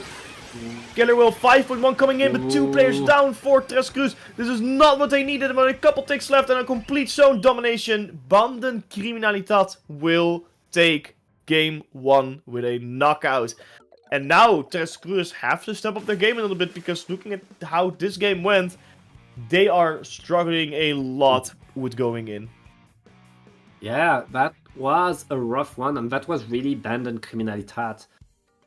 Going forward, pressing W, constantly pushing over and over, even when Trescrus were able to take control of a zone, Banden Criminalitat simply ran forward again, got onto the zone right away, activated a jetpack above the zone, and the rest of the team was there to simply move forward over and over and over. If Trescrus cannot manage to really punish that momentum that Banden has, it's going to be very, very rough for them in the rest of this set, especially since Hat, we're still very early in this top seed bracket. We're still in a best of 3. Which means Trescrus, it's do or die for them now. Yeah, single elimination as well, making it even more difficult. But they have some hope. They weren't struggling that badly. They had moments where they were able to go in. They had moments where they did win fights and capture the zone. The problem is then holding it. I think they do tend to not back off a little bit more when they should, or just tend to play a bit more defensive. They're playing very aggressive, which against Banden, who's doing a very good mix of both, will make it slightly more difficult to get that win in. However, this splat zone next match on Undertow Spillway might help a lot, actually, because this is a lot flatter map, and I think the composition that Trescrus was running will be a bit better here, because there's a lot less flank routes that Banden Criminal can take in order to catch them off guard and take advantage of their bit more forced weapon, or bit more, pad forced weapons. So I'm interested to see. I don't see any changes coming from Banden Criminalitat. I do see some changes coming in from Trescrus, though. They ditched something for the Slosher. Yeah, on this map, they ditched the Stamper, yeah. Yeah, on this map, having a Slosher is a very, very good option. Not only do you have a tripling strikes that can capture the zones pretty fast, there's also so many ledges. Slosher is king among the ledge weapons, in my opinion, and right now, it doesn't matter because Banden Criminalitat took control of both the zone, but with 2 players down, it looks like Trescrus are going to get a push and get forward. That's a delayed wipe by Trescrus, who are taking control now. Can they keep it? Can they deny the next push by the criminals? I think this was a good way to take control. Maybe they lost the first fight, that has to be said. But the way they recover from this, it's a very, very strong way. And also, they can set themselves up now to be very defensive. Pretty decent bubbler coming off for that mini countering the Tacticooler, doing a very good job. 52 as well. We're getting that blaster. The splatter shot, the splatling is also down. That is some huge picks coming in from Trescrus, because it's gonna buy them a lot of time. We do see the tri-strikes coming out though for Banden Criminalitat, countered by a tri-strike from Trescrus. 2 players down on Trescrus though, so are 2 players down on Banden Criminalitat. This is looking at a very, very good defense here from Trescrus. It's already past the 30 mark here, Pat.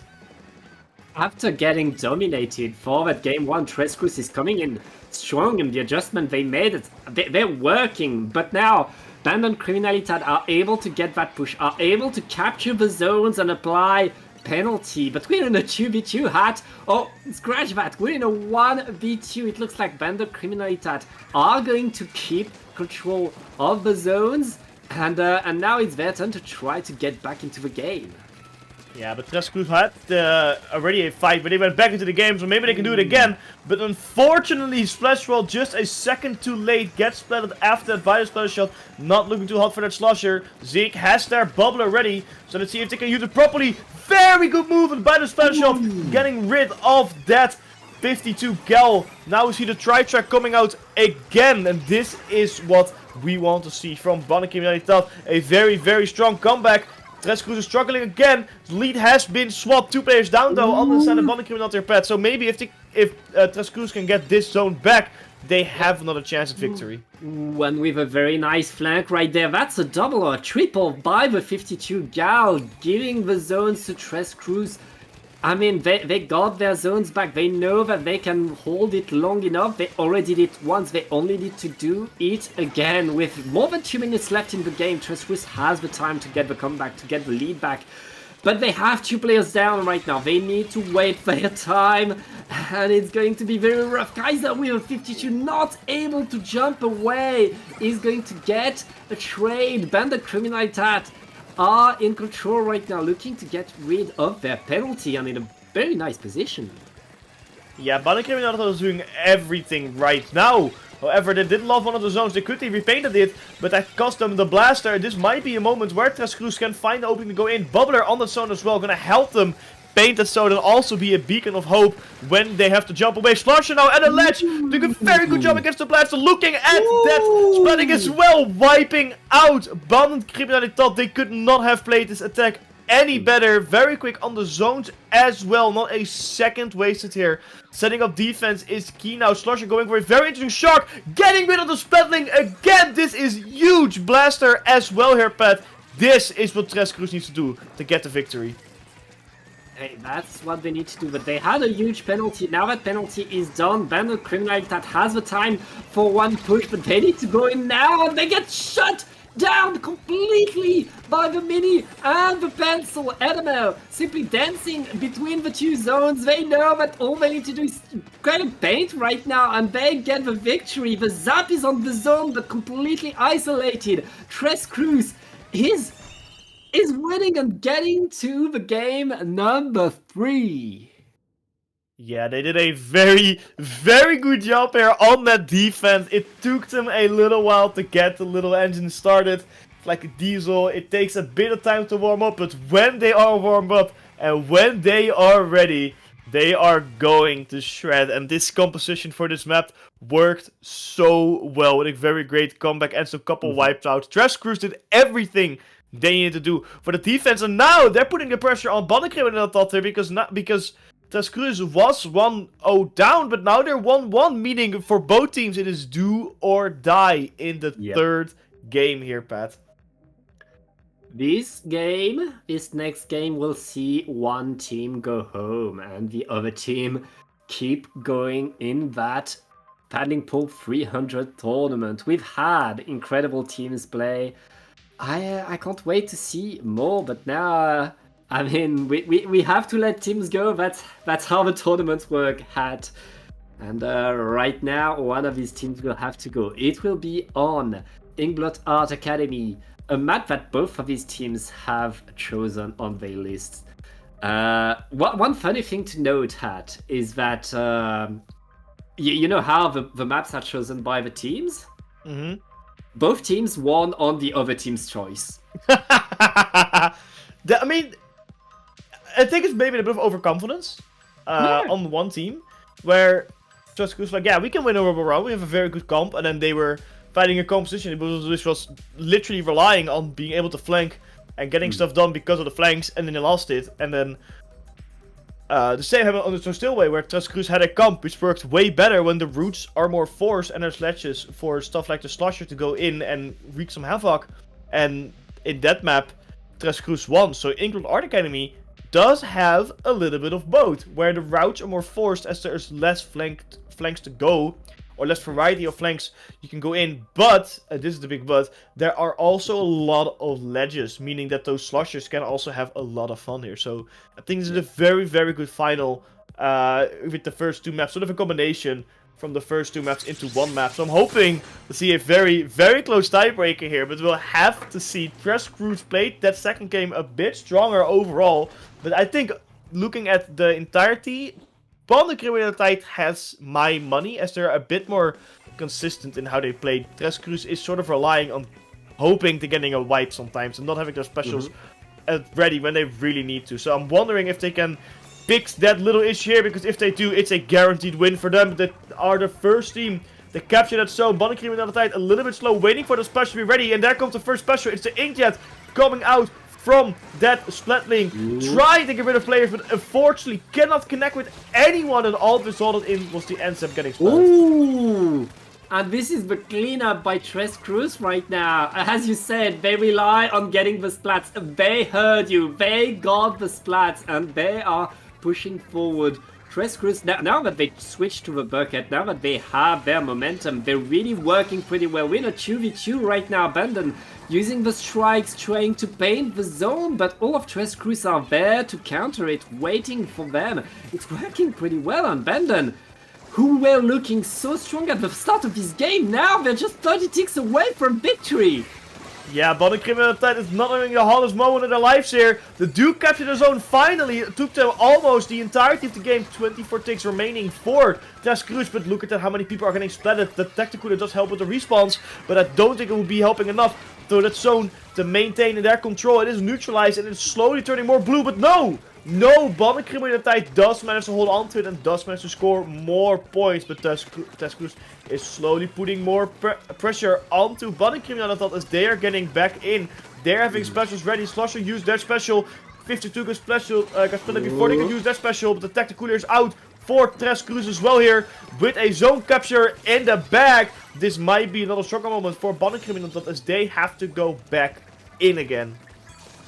Yeah, TresCruise are going so fast right now, not stopping, using everything they have. They're on top of that zone with a pencil. That pencil outranges everything on the other team. That's a huge, huge advantage on this map. But Animal is still playing very prudently, giving the space, not staying in that position. And with 2 down onto Bandencriminaliteit and no penalty onto TresCruise, this looks so rough right now. Bandon, they're forced to jump in and they need to paint the zone right now. Yeah, they are forced to rush in, but they can't paint the zone. A lot of special being used. They're just in a tiny bit of paint. 2 players down on both sides. And it's Bandencriminaliteit. It is on the loss right now. They have to give it everything. And they do put a fat 59 points penalty onto TresCruise. They saved it. Luckily, 3 players down. Delayed wipe even for TresCruise. Bandencriminaliteit can breathe out, but not for longer, Pat, as TresCruise is already on their way back in. Yeah, huge penalty applied. Bandencriminaliteit keeping themselves in the game, and thanks to the jetpack getting a bit more than that. Now they need to deny the next push by TresCruise. Still preparing, but with 2 down onto Bandon, they'll get the zone for free. TresCruise with just a minute and a half left in the game, have the lead, have some control, but they lost a lot of players. It's just Animal with a pencil trying to delay the push by the Bandon. Yeah, Bandencriminaliteit is struggling here. TresCruise really stepped up their game compared to the first 2, doing a lot of stuff right. Fights are more in their favor. And the Sig Mini, look at where they're standing, and a very good show off, but unfortunately 2 players was too much. And now the Zink down and the Slusher down. A lot of the painting pressure is gone. TresCruise could not fight those strikes and are forced to back off, but that's something good too. But a wipeout! You cannot back off further than a plat, can you now? Unless you jump out, but that's not an option. A big wipeout will help Bandencriminaliteit a lot here, Pat, as they are almost out of their penalty, and that score is not too far from the lead now. Yeah, it's very rough for TresCruise right there. Suddenly Bandencriminaliteit has control, but the Zibi getting in, getting a double in a trade. The rest of the team fell down though. TresCruise not able to capture the zone here. That is so unfortunate. Kaiser with a cow trying to keep the fight onto the zone, able to get 1 and TresCruise surviving and capturing the zone in the nick of time. 20 seconds left, and Trescrews, all they need to do is to paint the square hat.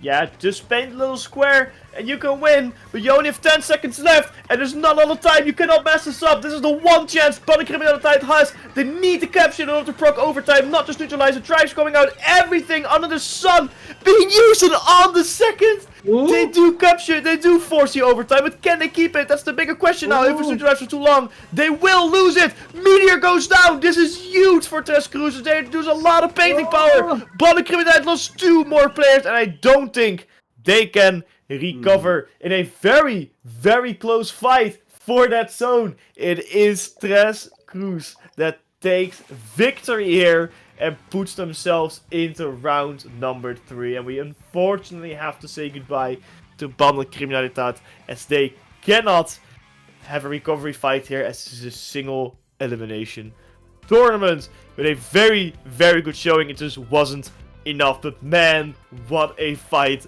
on Inkblot Art Academy. This is honestly why I love this map so much. Yeah, I mean, these two teams have given us such a back and forth, incredible games, an incredible final fight to seal it off. Incredible gameplay. We have to say goodbye to Criminaliteit. We'll see a bit more of Tres Cruz in this tournament as we are moving forward. Tres Cruz will get to beat 2025. That's a team name, and very fitting. Yeah. We'll see what game we get to see in the next round, in the round 3, the quarterfinals. But yeah, we'll take a short break, Hat, and we'll be right back with more Splatoon action.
Close your eyes so you see my vision. Unite the souls so there's no division.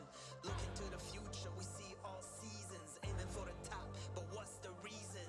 Hands to the sky and realize we're free. We become the legends we were meant to be. Now open your eyes and you will see. I can lead you home, just follow me.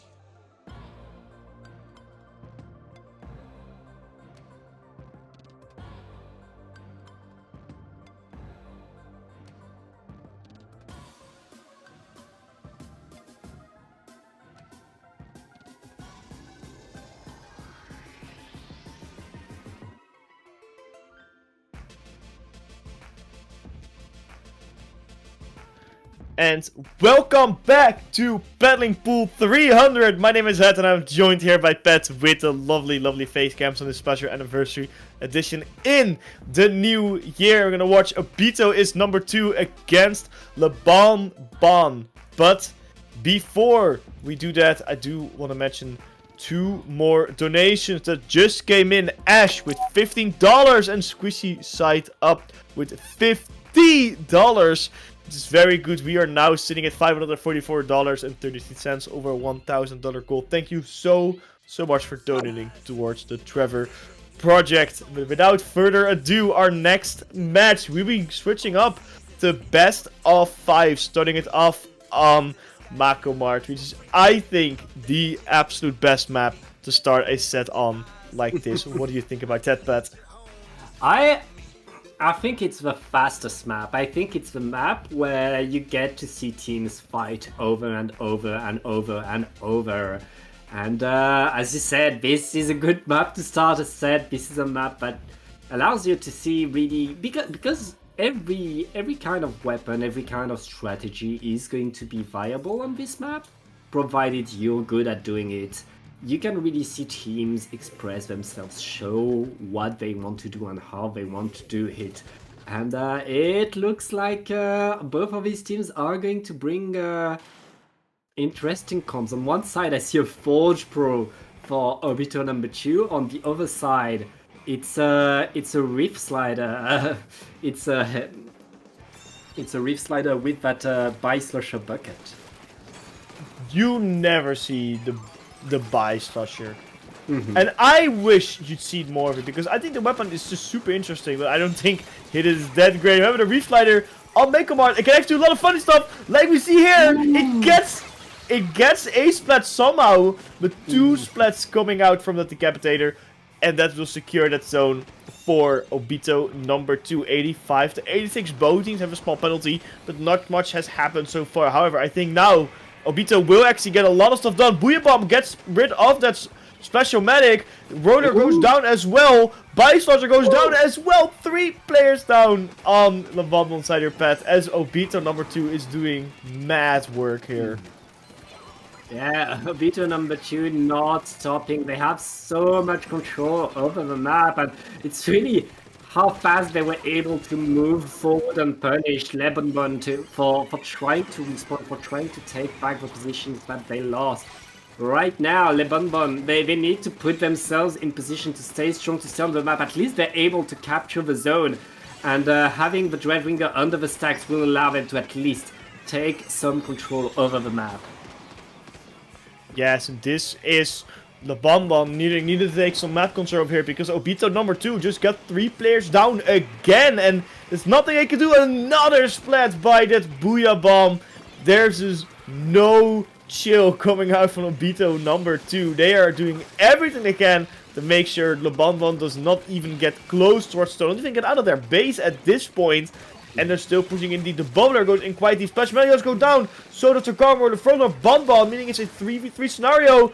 2 players just splattered by that Splash Medic, and this is where they can go in. Tri-Strike onto the zone to neutralize it. They have to act fast because only 60 ticks left before Obito gets a KO. And they're doing a lot of work here, neutralizing. They're slowly penning it more and more and more.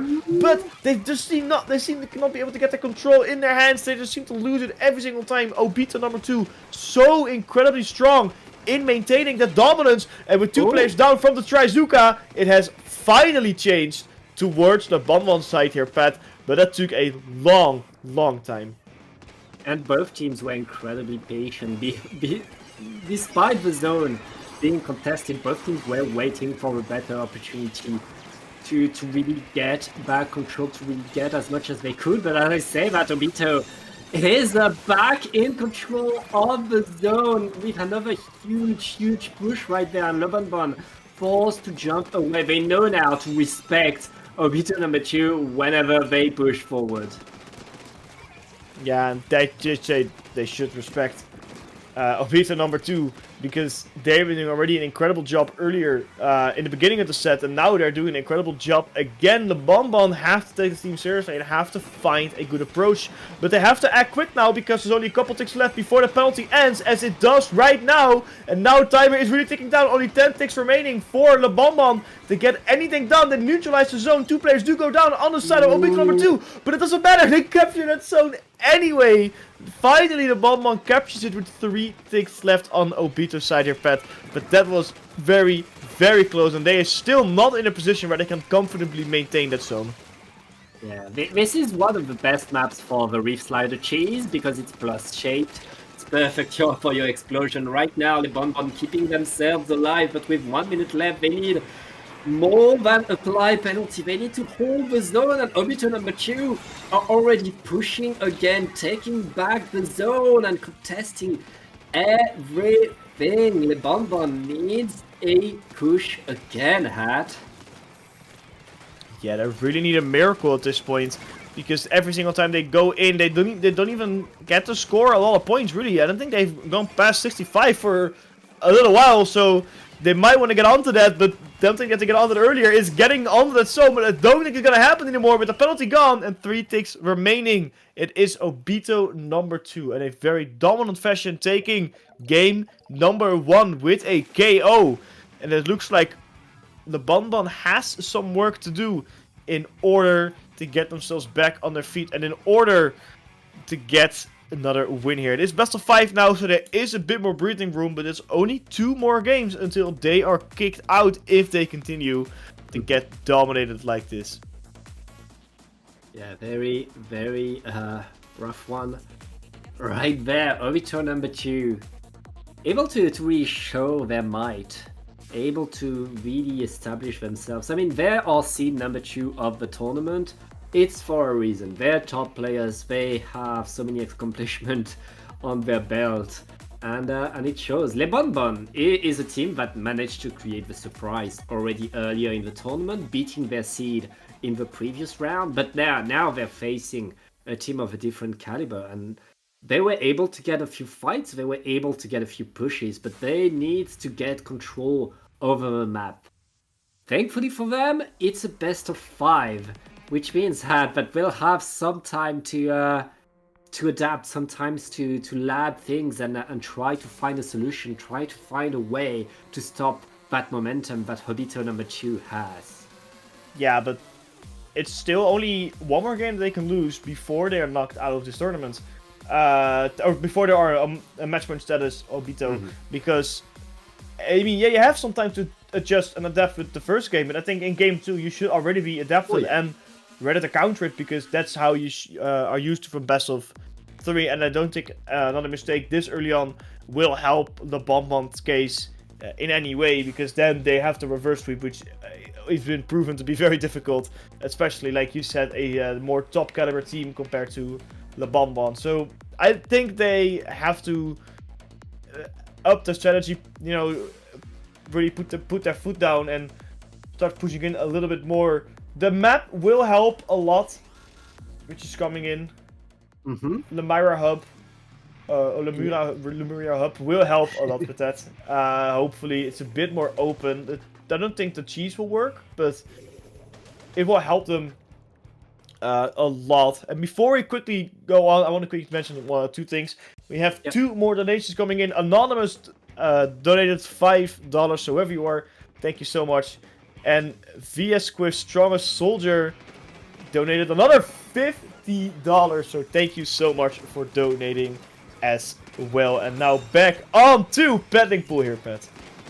Yeah, back in there, and I see Squelcher, Julie Squelchers coming on the side of Obito number 2 instead of a Forge Pro. That's still pretty nice mid-range action for Obito number 2 right there. And both teams are still fighting for the zones. It looks like we're still waiting for things to resolve. Very nice splat on to the Zuka right there by Obito's team, as Le Bonbon are struggling right now to keep themselves around the map, but with 2 players down on each side, it's anybody's game, Hat.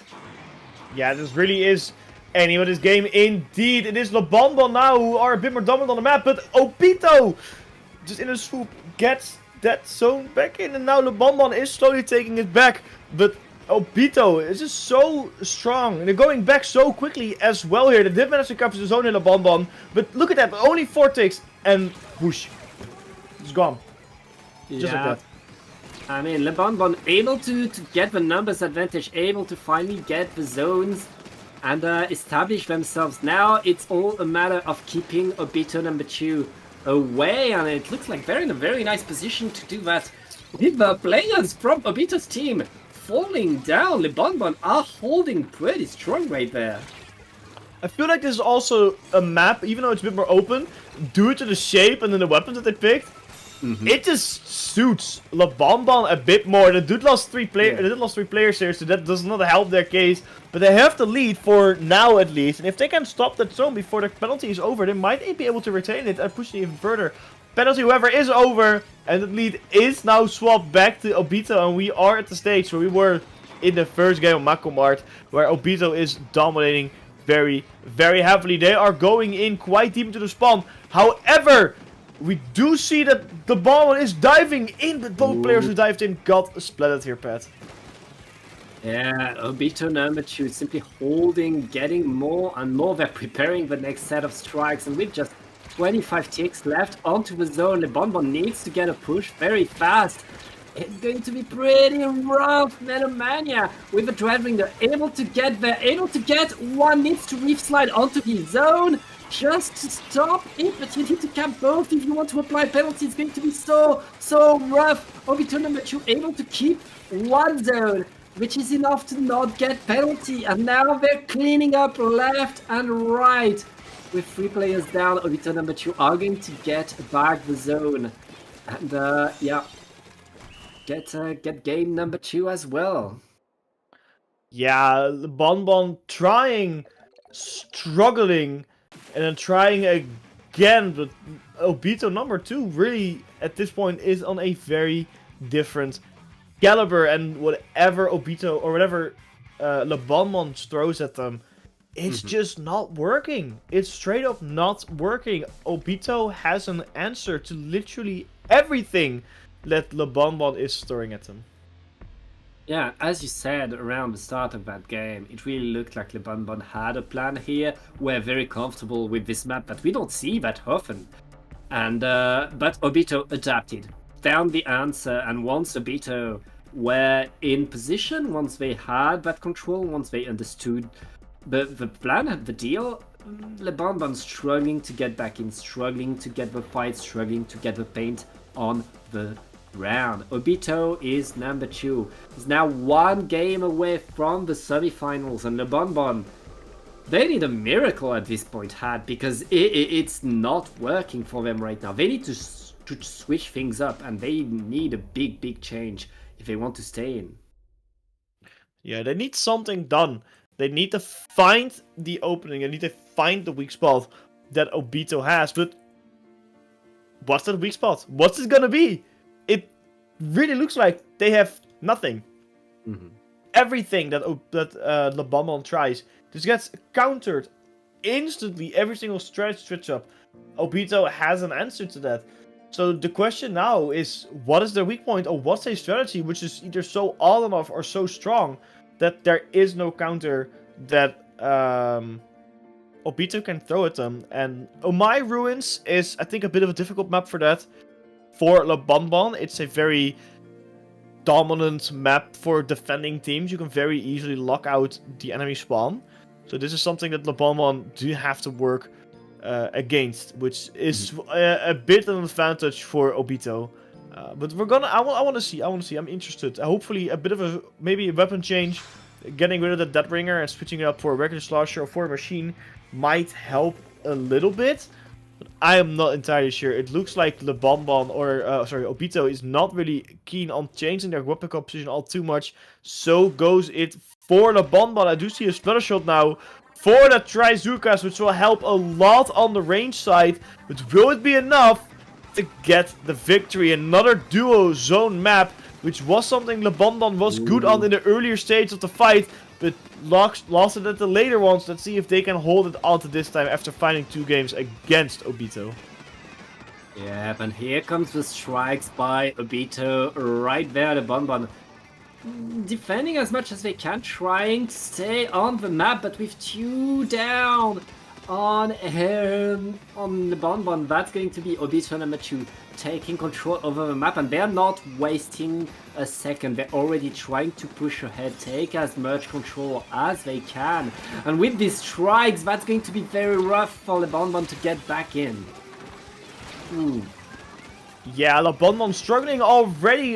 Obito is just holding on to the spawn. Very strong Bubbler fighting that Stuka. That Trizuka did not stand a chance against that. Flankers getting splattered as well. Now, Namakaze in, got 2 splats for Le Bonbon. This is good. They got a 3rd one as well. This is what we want to see from Le Bonbon. This is what they needed. Before the 50 mark, they do manage to capture that zone, and now they can actually do a lot of locking out because they have a dead ringer. Unfortunately, that got splattered their pad as Obito is making their way back to the center of the map. Yeah, and Obito number 2 answering the pop-off with a pop-off of their own, being able to simply move forward, get the splats themselves, and get back onto the zone. Le Bonbon showing that they got the fight, but they need to make it work for more than 30 seconds right now. Obito number 2 are getting rid of their penalty and are cruising towards a KO hat. Oh!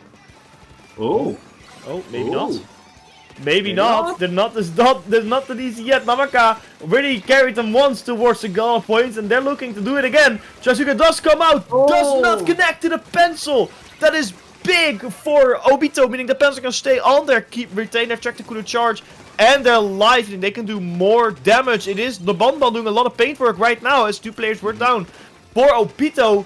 But will it be enough? Will they be able to hold onto the defense now? Because that has been what they're struggling with. They can capture some points, sure, but they cannot hold on the zone for long. And let's see if they can finally have a change in that pace.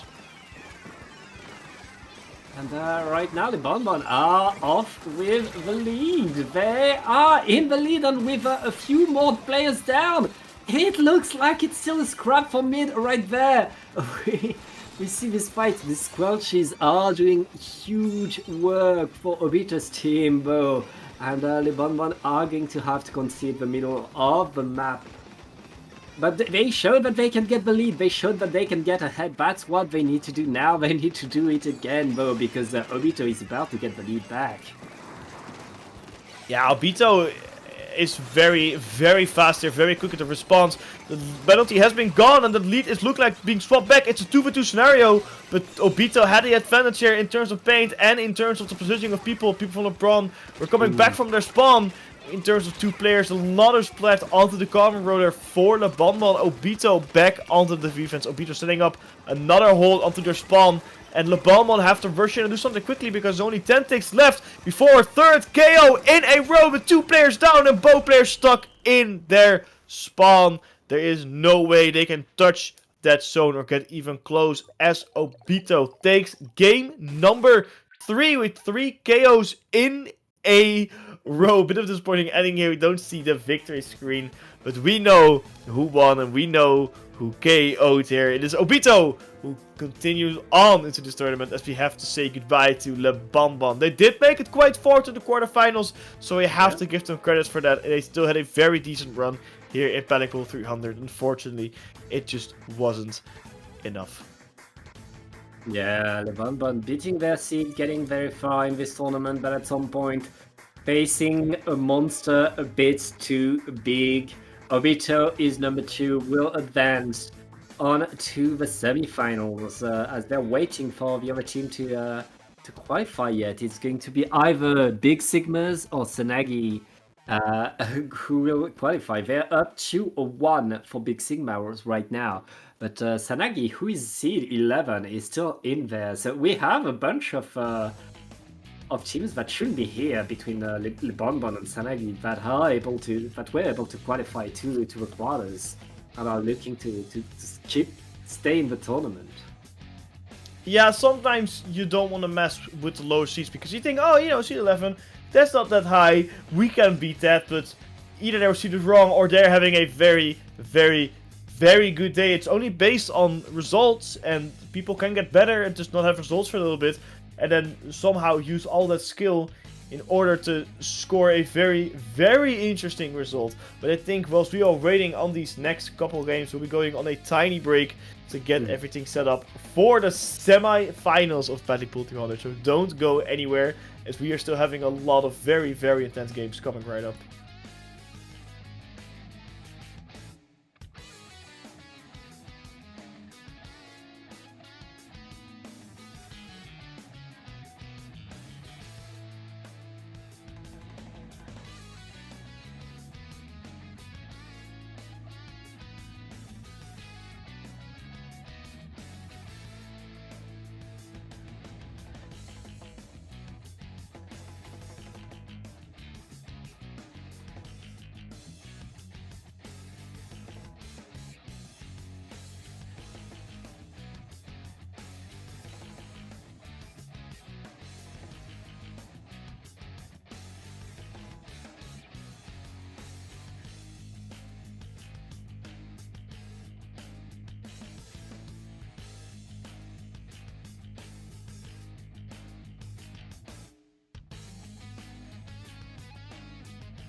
And welcome back to Paddling Pool 300. And Hat, before we get into the game, we need to thank Melomania for donating $5. Congrats on 300. Thanks for hosting. It's a pleasure to host this Melomania. And that donation is doubled, Hat, because Squiddaddle has decided to create a donation match, which means the next $500 that will be donated to the Trevor Project will be doubled by Squiddaddle. So if you're hesitating, now is the right time to donate, help a good cause.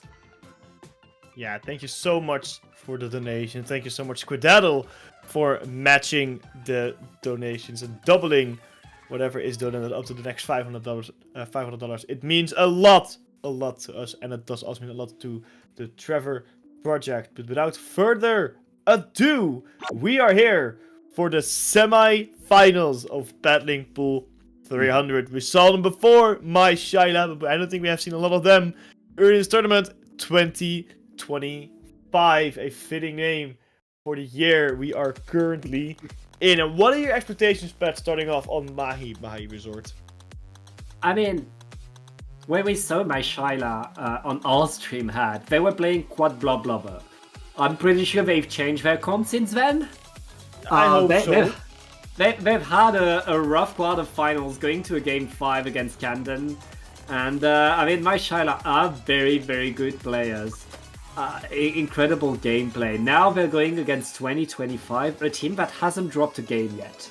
A team that is of absolute top player, the monster team of this tournament, the ones to stop. And my Shyla need to give it their all now. It's going to be pretty rough. Now, going onto this first game, I guess they need to create the surprise. And on Mahi Resort, you have so many different things that you can do.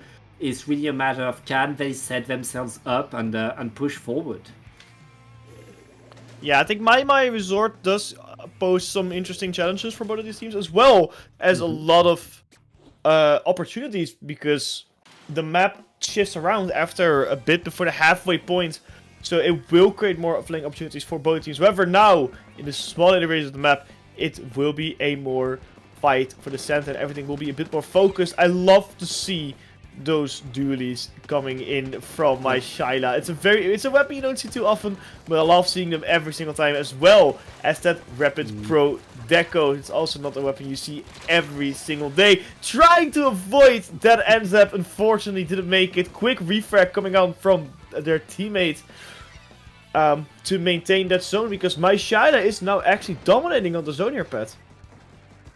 Yeah, and right now, with a crab tank especially, my Shyla is going to take good control. The water hasn't dropped yet, and 2025 is still in control right there. My Shyla not still fending away yet. Very nice snipe. Very nice snipes, actually. That should be the way for my Shyla to get in, and it's not stopping, Hat. No, 4K is unstoppable with that E-leader. It's a devastating combo. We've seen him multiple times on Paddling Pool, and every time that 4K gets out, you know you're in trouble. Very good retake coming in here from my Shyla. So the colors were a little bit wrong earlier, but very good retake here from my Shyla. Is our colors wrong? Yeah, no, they're right. A very good retake from my Shyla, as they're now pushing in deeper and deeper into the spawn of 2025, forcing them away from the center of the map. And this is big. Tactical, however, for 2025 is online on the field.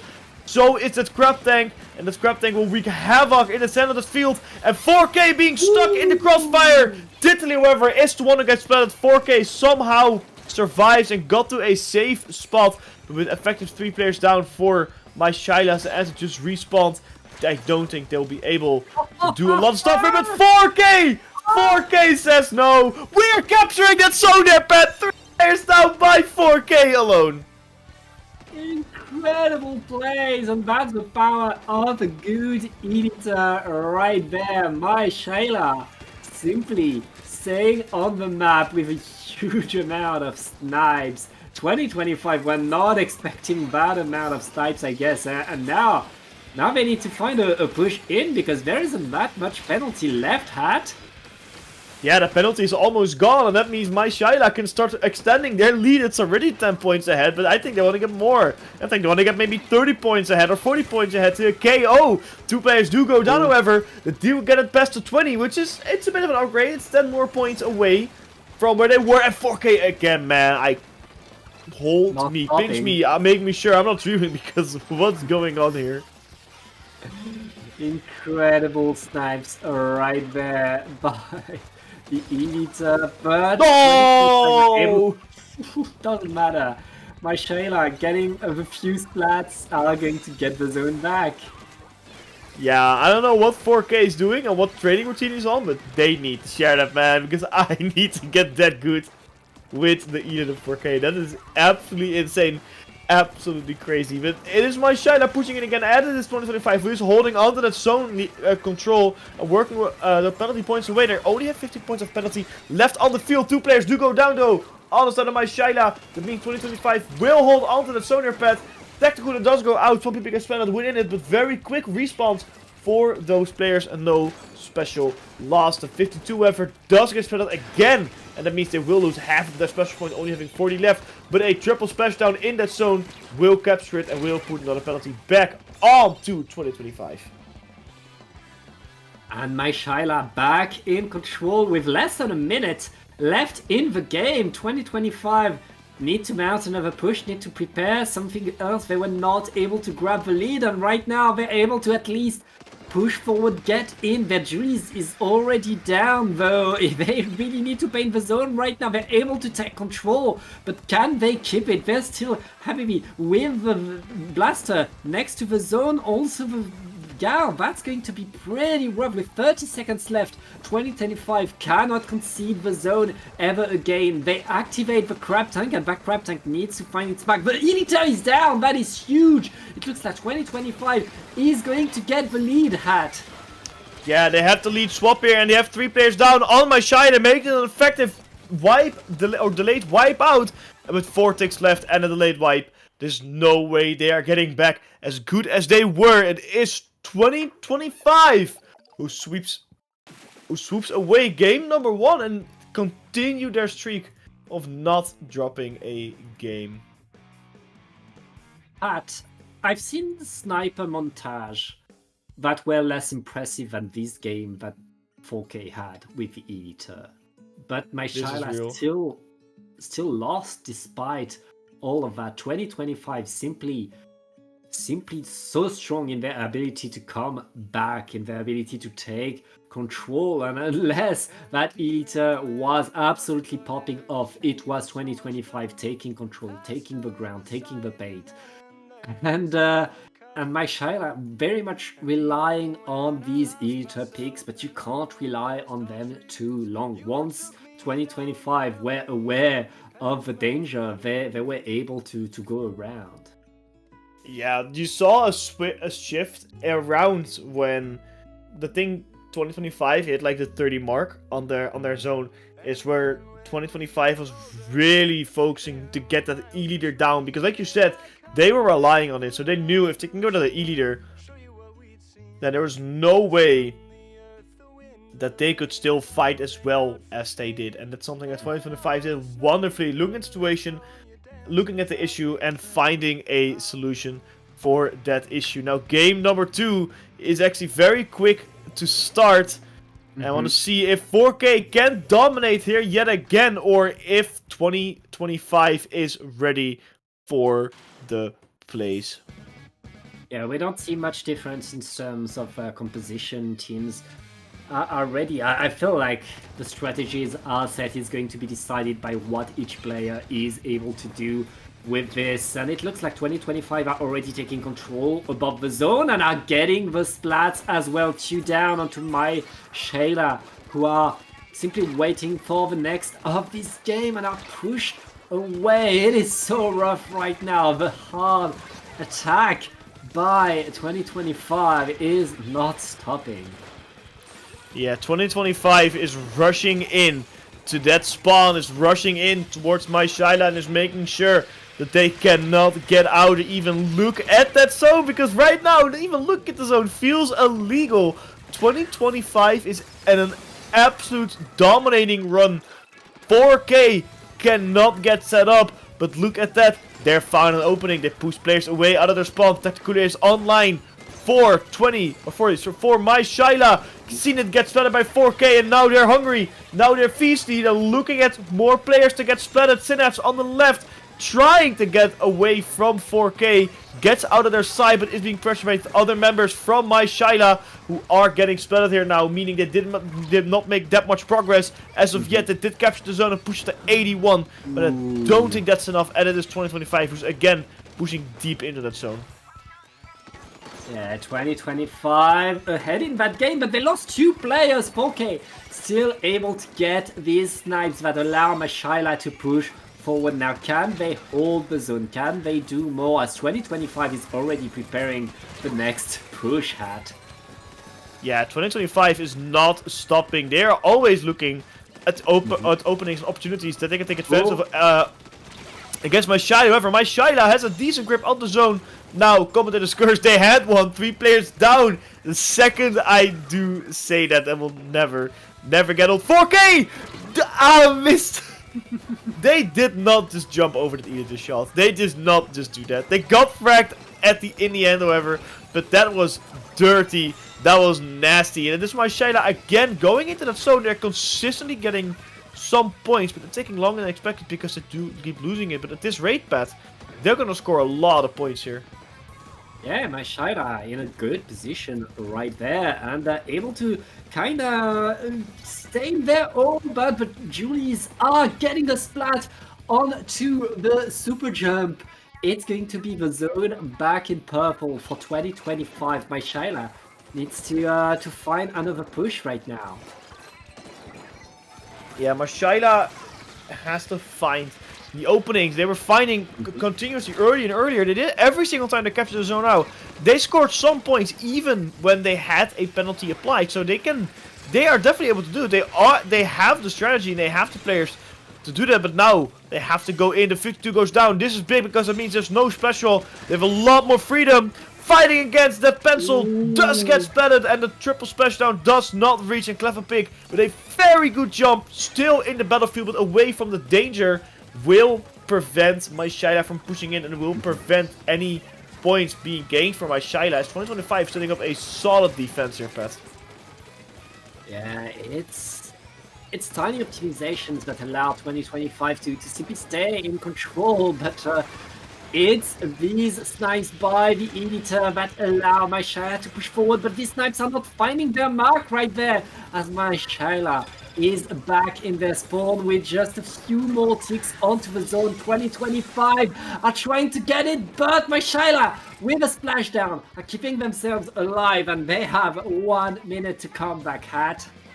Yeah, but they did not have to wait any longer because there was only 1 tick left for 2025 before they had another knockout. So timing was just right, but like you said, they don't have a lot of time left. However, their penalty is also gone, and now my Shyla is on a very good roll here. However, they lost 2 players, so they have to find a way to keep that zone in their hands. But I don't think that's going to happen with just 2 players alive. They're trying everything to get back in, but there's another set of 2 players down, and 2025 is back into control of that zone. And now there's only 20 seconds left to get in that zone. There's only 20 seconds left to get that zone in their color and get the players from 2025 away. Can they find the opening? Can they apply the pressure they need to? The Doolies get splattered. Only a couple seconds left in the game, and only a couple ticks left before a KO. My Shyla has to do everything right. They have the zone capture, but now they have to hold up for 30 ticks and 30 penalty points and 30 full ticks, which is gonna take forever in their heads. And with the 52 down, that's not what you want to see here. However, 2 players do go down for 2025. This is good news. This is very good news for my Shyla as they capture the zone again here, Pat. And they are still fighting for that victory. Yeah, but right now it's just 4K, the last player standing for my Shyla. 2025 are going to deny the overtime comeback and get game number 2 as well. Yeah, it's a very, very, very good game for 2025. Yet again, continuing their lossless streak and also putting themselves into match point position for the finals here. They're waiting to get into the finals here. Just one more game is setting them apart from a ticket to the grand finals. Now, while we are here, I do want to quickly get some more donations, which are doubled. We have $5 from Melomania saying, congrats on 300, thank you for the hosting. $5 from Blueberry. Can I get some trans rights from you guys? Shout out to the gang. Yeah. Shout out to those people. We got Vowels here, $50. Thank you to Dapple team. Congrats on the 300th battling pool. Scary Green Mountain with a $10 donation. Didn't leave a message. Another anonymous donation for another $50. And Bolts coming in with $5. And of course, all of these will be doubled. So there'll be a lot of money coming in right now. If you haven't done it yet, and you can afford to do it, because that's important. Don't donate if you can't afford it. But if you can afford it, you can go to dapple.inc/donate, and it will directly take you to the link where you can donate to the Trevor project. Already $125 are being doubled, and we almost reach our donation goal of $1,000. But of course, we can go over that, because the more, the merrier. And now, 2-0 2025 against my Shyla here, Pat. My Shyla is struggling, where they were fighting for their lives already in the last game, with becoming a 2-0 to 2-2 to 3-2. Now they are 2-0 behind, and they have to reverse sweep here. Yeah, it's pretty rough for my Shyla right there. They're able to fight 2025. They're able to take these positions, but the big difference is that 2025, to them it looks like the usual business.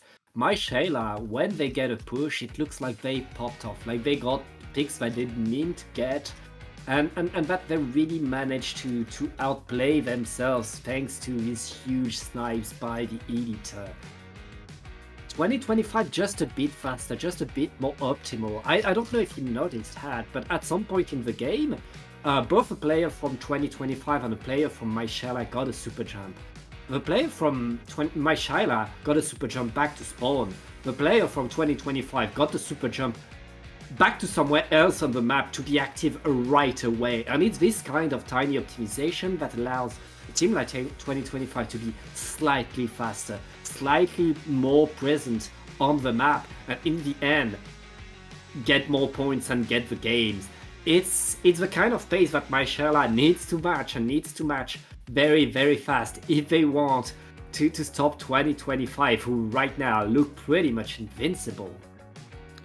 Yeah, that's exactly what I've been noticing as well, where My Shyla is just playing more towards the basics, where 2025 is really pushing the limits here, and this is now the dilemma of My Shyla. They have to also push those limits further and further, and optimize their gameplay as well with Mako Mart. That might be that bit on the difficult side. It's a good map for the E-Leader, sure, but that Pencil will probably have a better time here, and this is everything or nothing now for My Shyla.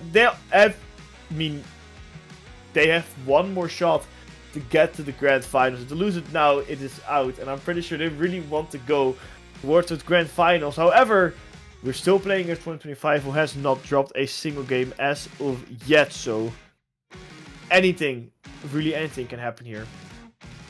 Yeah, and we're going back to Makomart, a map that is very, very fast, a map where Eliter could be in trouble, honestly, because there are so many different ways to cut the distance, so much cover. That's going to benefit 2025. My Shyla will need to pay attention and will need to be ready to punish every flank that 2025 is going to use.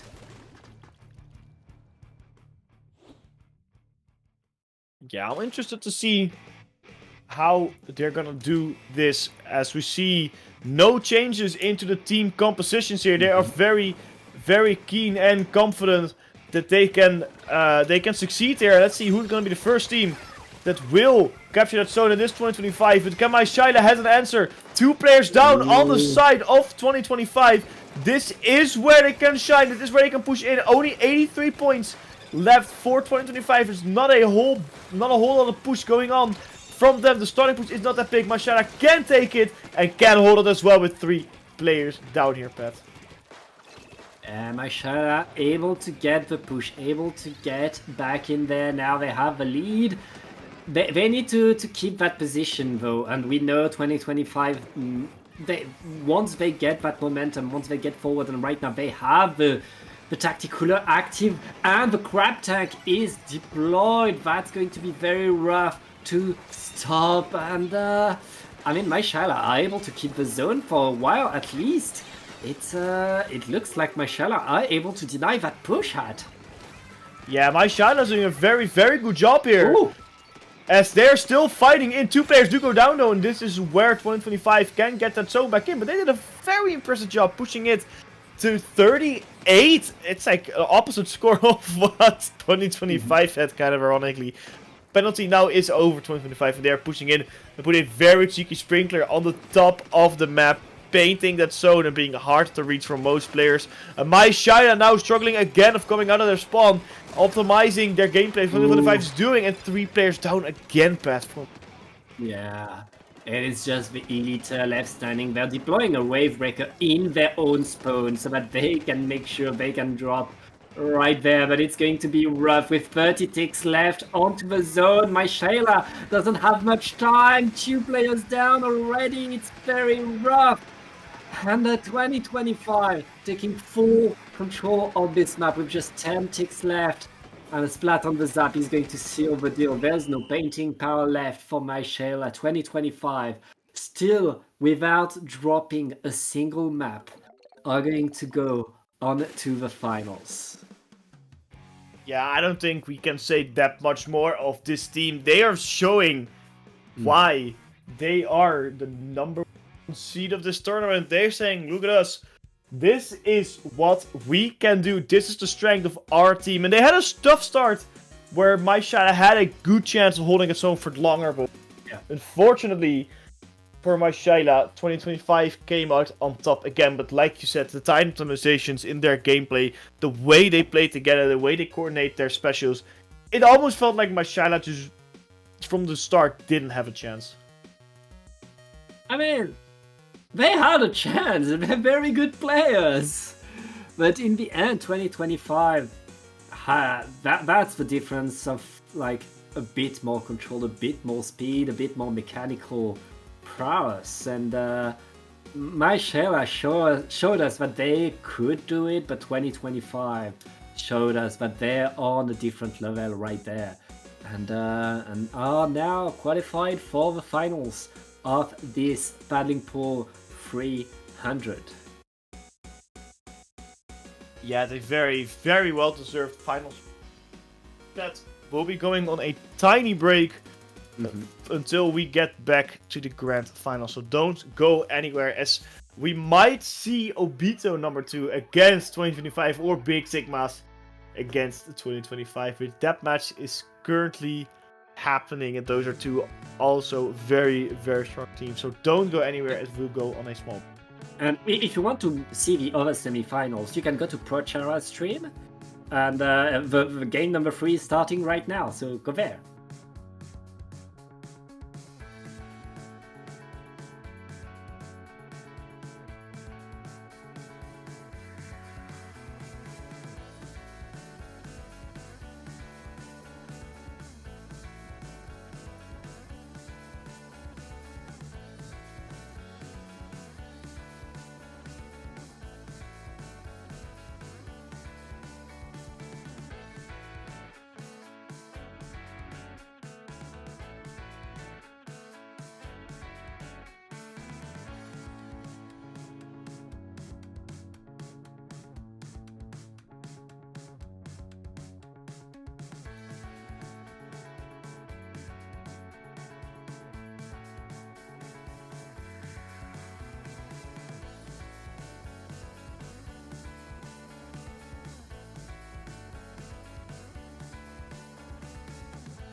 though.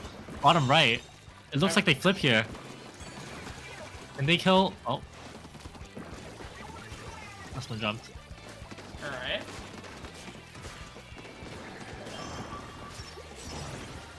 Oh, the Kraken's coming out before the bubble. Interesting. But the decap dies to the brush anyways. Can power... No, that's not power. That's Obito. Can Obito hold out here? And those are the strikes? Can they flip? Yeah. They do flip. Crazy bubble here. Really good. Lucina's just fighting in the bubble. No fear at all Lucina's just here. fighting in the bubble. Lucina does not care. The decap trades the brush. You see jumping over the charge slash again. I should learn that tech too.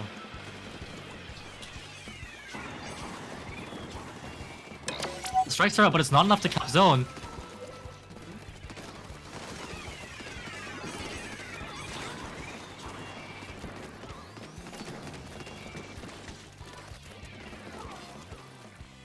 Our team has no specials to push in. It might be over unless they can flip. Oh, the strikes are out.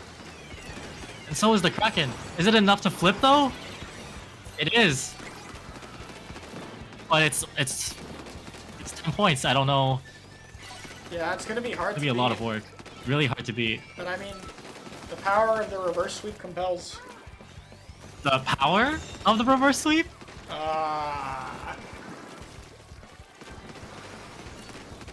Zuka Zuka doesn't find anybody. They're flanking bottom right. Is it going to work? No. Oh, almost nice to that bomb. It's very scary when the bomb on that 10. Oh my god, Nice we to got the- a killer whale. Oh no. Killer Not the whale killer kill whale. was so sad. That happens sometimes. Teammates just move in the way that you don't think they will. And so you die for it. Very fun. That's the cap though, and the decap still manages Oh. to find a kill on power. No, it is a cooler. Yeah, it's not too bad, but I mean, still Not too death. bad, yeah. But they're retaking fairly quickly here. Oh my They god. are. Yeah, you can just stand up there and and shoot Decap Kraken. finds one, they trade.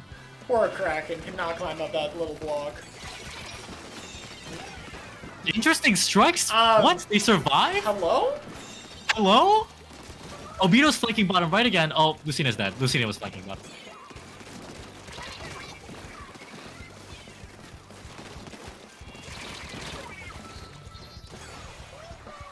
Extra power.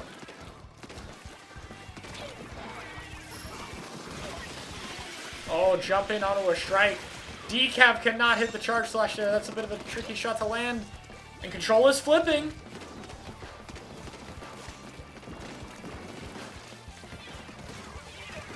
Oh, Nice kill here. nice kill. And they flip. Yup. So far, so good.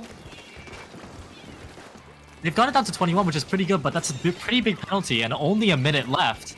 So far, the holds just haven't been far up enough. Lucina's gonna probably try to break through this with a crack and open things up. Going straight for the decap though, but they that's not jump out. good. There's no value out of that Kraken. Yeah, they're just not able to break through mid. The other team's done such a good job holding them down. Oh. Just not letting them get through the part where they'd be able to spread out a bit.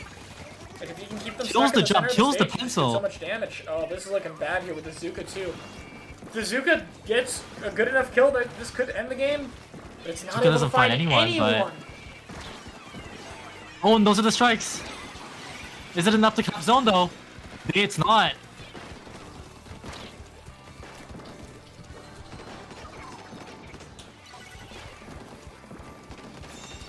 Obito's being forced in bottom left, but it looks like he's. Oh, it's not enough though. Dang. That was a really close game though. Yeah, it was, but fortunately, once again,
And welcome back to Battling Pool 300. My name is Het and I'm joined here by Pat. It's finally time.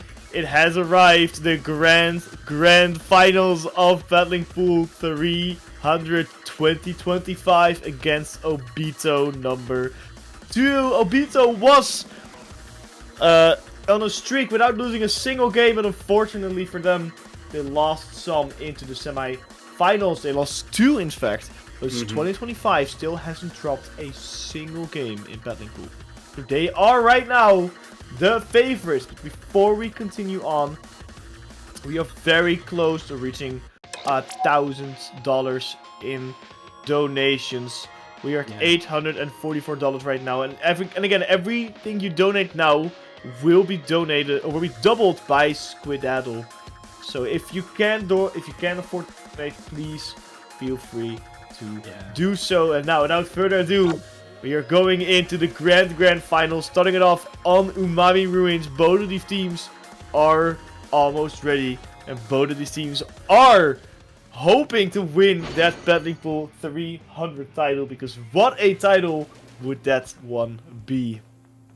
Yeah, and here we go. We see both teams bringing back the compositions that they've been playing in this tournament. Obito having that Forge Splattershot Pro, and on the other side 2025 bringing these Julies paired up with the Rapid Blaster Pro Deco. That's a lot of speed between these two teams, and right now it looks like Obito number 2 is opening pretty strong, taking control, but what an answer right away by 2025, getting a few snaps, 9 apps right there, able to really push everybody away with that 52 Gala. It's now 2025 in control of the zone and scoring good points. Yeah, the very good opening with the 52 indeed. They did lost it though, but 2 players do go down for Obito number 2. The Force Splash Shield and the Decapitator both are responding quickly due to the Tacticooler from the Pencil. And especially the Decapitator, we did not lose their special. Booyah Bomb goes in, but the Decapitator gets splattered again, meaning that special will be gone. Special Medic also gets splattered, 52 gets splattered again. A lot of people from both teams are going down right now, but it is still 2025 who are dominating here on the map control, and it looks like they're finally maybe leading, because Obito number 2 is slowly pushing in a little bit deeper. They have the Tactical ready. The dualies are down, so is the Rapid Blaster. Tri-Strike is online and activated. On the field it goes. Will it be enough to capture both of the zones? Yes, it will, and a wipe out to seal it off. But Obito is on a comeback here. Yeah, huge control by Obito number 2 right there. And they're very well ahead of the zone, able to destroy 2025 as they are respawning. 2025 now struggling to get out of their spawn. The Crab Tank is deployed. That should allow them to at least push Obito back to the zone. But here comes the strikes from Obito's team. And 2025 now are fighting back onto this zone. The lead is going to flip, but it's not over yet. Obito number 2 still scoring some good points. Yeah, Obito number 2 not done yet. They're still going strong. They're defending with their lives. There's only 2 people on the zone, and the teammates are now coming back. It is at 8 ticks left. 2 players do go down for 2025. However, I don't think there's a chance with a 52 only to shoot onto that zone. Obito number 2, the very first team to take a game of 2025, and also the leaders in this grand final. Hey, that's quite the way to open the finals, by breaking the winning streak of your opponent. I mean, all 8 of these players are top level monsters. All 8 of these players are incredible legends of this game. Now it's all a matter of who gets the best coordination, the better pushes. 2025 had good games, but Obito number 2 played a bit better the control that they had, were able to get a bit deeper into their opponent's spawn, were able to punish a bit more 2025's inability to push right there. So now 2025, they know that they need to take these opponents seriously.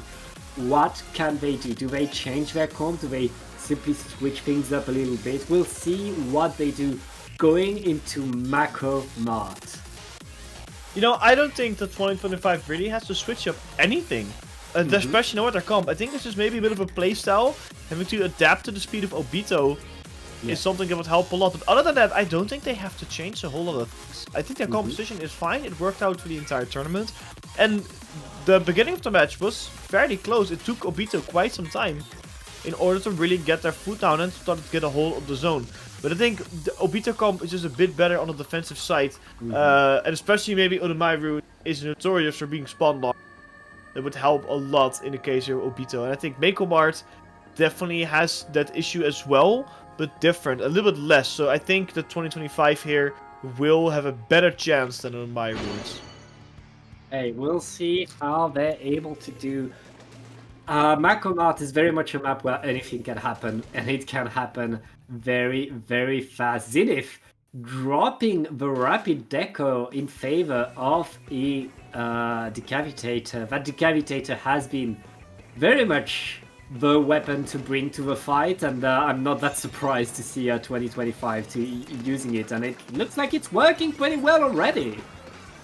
Yeah, I think that's a very good switch indeed, especially for the offensive stuff, which was, you know, something at 25 we're struggling a little bit with compared to Obito, and also the fact you still retain that bubbler. So it's a very, very good weapon pick overall. Like you said, it's working wonders already. They swapped the lead just now, and they're still holding on to it. A Booyah Bomb, however, might just change that, as it is 86 to 82. So both teams are still fighting for that midpoint. Nobody has really given up that fight yet. Obito is still in control, but I don't think that will last too long with 25 going in full on the paint here, Pat. As Obito maintains control, and I think this is going to be their first big push.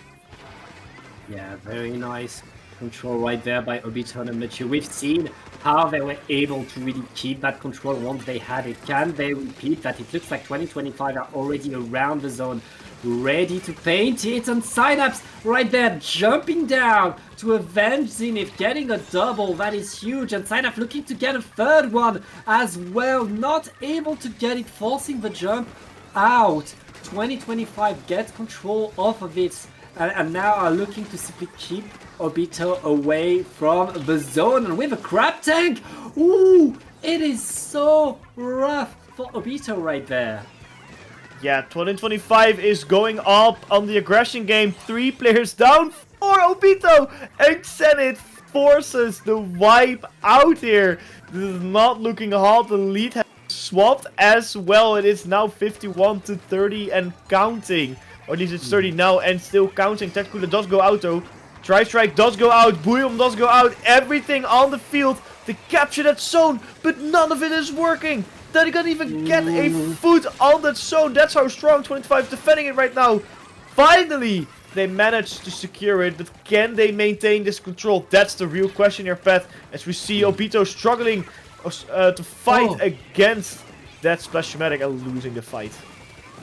Yeah, what a play right there. Ooh, with 3 players down, Obito but you will have to completely concede the zone. 2025 back in control, back trying to get a bit more. And we're only halfway through the game, Hat, so we still have a lot of things to show Obito. They need to get rid of Zenith. Zenith is right there. Okay, Zenith is called out and splatted. The Booyah Bomb is going to be activated, thrown at the crab tank to splat it, but Obito needs to take control of the zone right now, and they lost 3 players in the push, Hat. Yeah, Obito is struggling a lot here. This is exactly what they did to 2025 in the first game, is they were struggling on to getting back into the field, and 2025 now struggling or not struggling at all, as Obito does not find the openings here. They did manage to capture the zone here, but I don't think for how long they were able to maintain that zone. It's neutralized already, and it looks like 5 is gonna paint it again. Booyah Bomb out of the zone, trying to do some damage, trying to force people at the backside away, but will it be enough? They still have a lot of time on their hands, though. 1 minute and 26 seconds to be exact, and also a big 40 penalty is applied on the 2025. Now this is the moment here. They're going in with that Decavitator. They're going in, getting a lot of splats onto 2025. They're 2 players down. However, 2025 responds with 2 players onto Obito's side as well. However, Tacticooters on both sides will make sure the respawns are nice and fast here, Pat. Yeah, 2025 right now, they need to push fast because there isn't much time left onto the zone, just 20 ticks. And Obito is still in control. The crab tank is deployed, but the crab tank is way too far away to paint anything. Zenith is on the zone with the big bubbler, and with 3 players down, it's just the pencil for Obito. They won't be able to get the lead. 2025 gets... oh no, wait, they were able to get the lead, but 2025 takes back control of the zone. They have 30 seconds to get the comeback, and they don't have that much penalty. They should be able to get the lead back before overtime triggers. Yeah, Obito now is the team that really is going in. They have to, they want to maintain that lead, but they only have a couple seconds left to do so. And with 1 player down, it's gonna be super difficult. Lead has been swapped again. Booyah Bomb goes on. Can they neutralize in time? No, they can't. And after the game ends, they get the unfortunate sight of capturing the zone. But they were not fast enough there as it is. 2025 who takes game number 2. And I think this is how the set is going to go, with a big back and forth battle. Yeah, very back and forth. Very impressive from both teams, this ability that they have to really get back despite being caught in their own spawn, despite being pushed. Both teams were able to really find a way back in, not let go. And incredible plays that both of these teams had. Zenith right there with the Decavitator absolutely making the weapon work incredibly well. And 2025, they switched things up a little. They had a Julius, they replaced it with a splash that can paint a little bit more for a bit more crab tanks. They had the rapid blaster that they replaced with the Decavitator, very much a better weapon these days. Can Obito find adaptations of their own? Can they switch things up a little bit so that they can catch up to what 2025 is doing? Is what we're about to know, Hat. Yeah, I think that both of these teams are very equal on the battlefield. I don't think there's one team that is doing stuff particularly better than the other. Right now, it's just a matter of who's going to win the fights and who's going to get better special synergies in. And also which maps to suit these players more, I think. Meikomar to suit 2025 a little bit better, as Umaya Ruins did Obito. So I'm interested to see how this map is going to suit these teams here together. We do see both of the teams still running the exact same compositions. They're comfortable and they are ready. And let's see who's going to win. It's a very big zone here and a giant square as well. They have not been on the giant square yet. So let's see how Obito is going to respond to 2025 that just won game number 2. Yeah, it looks like the opening is pretty strong for 2025. Obito's team is forced back, and it's pretty rough to be here when you don't have the specials ready, when you can't push yet. Ooh, but they're able to at least get something going. If they're able to, yes, to punish Zenith right there, they should be able to at least get some momentum. But 2025 right now, still holding the middle of the map incredibly strongly, Hat. Yeah, 2025 is not letting go of that center of the map. They saw how Obito played it in the first game and really said, no, we're not gonna let that happen again. We are 2025, we haven't dropped the game yet.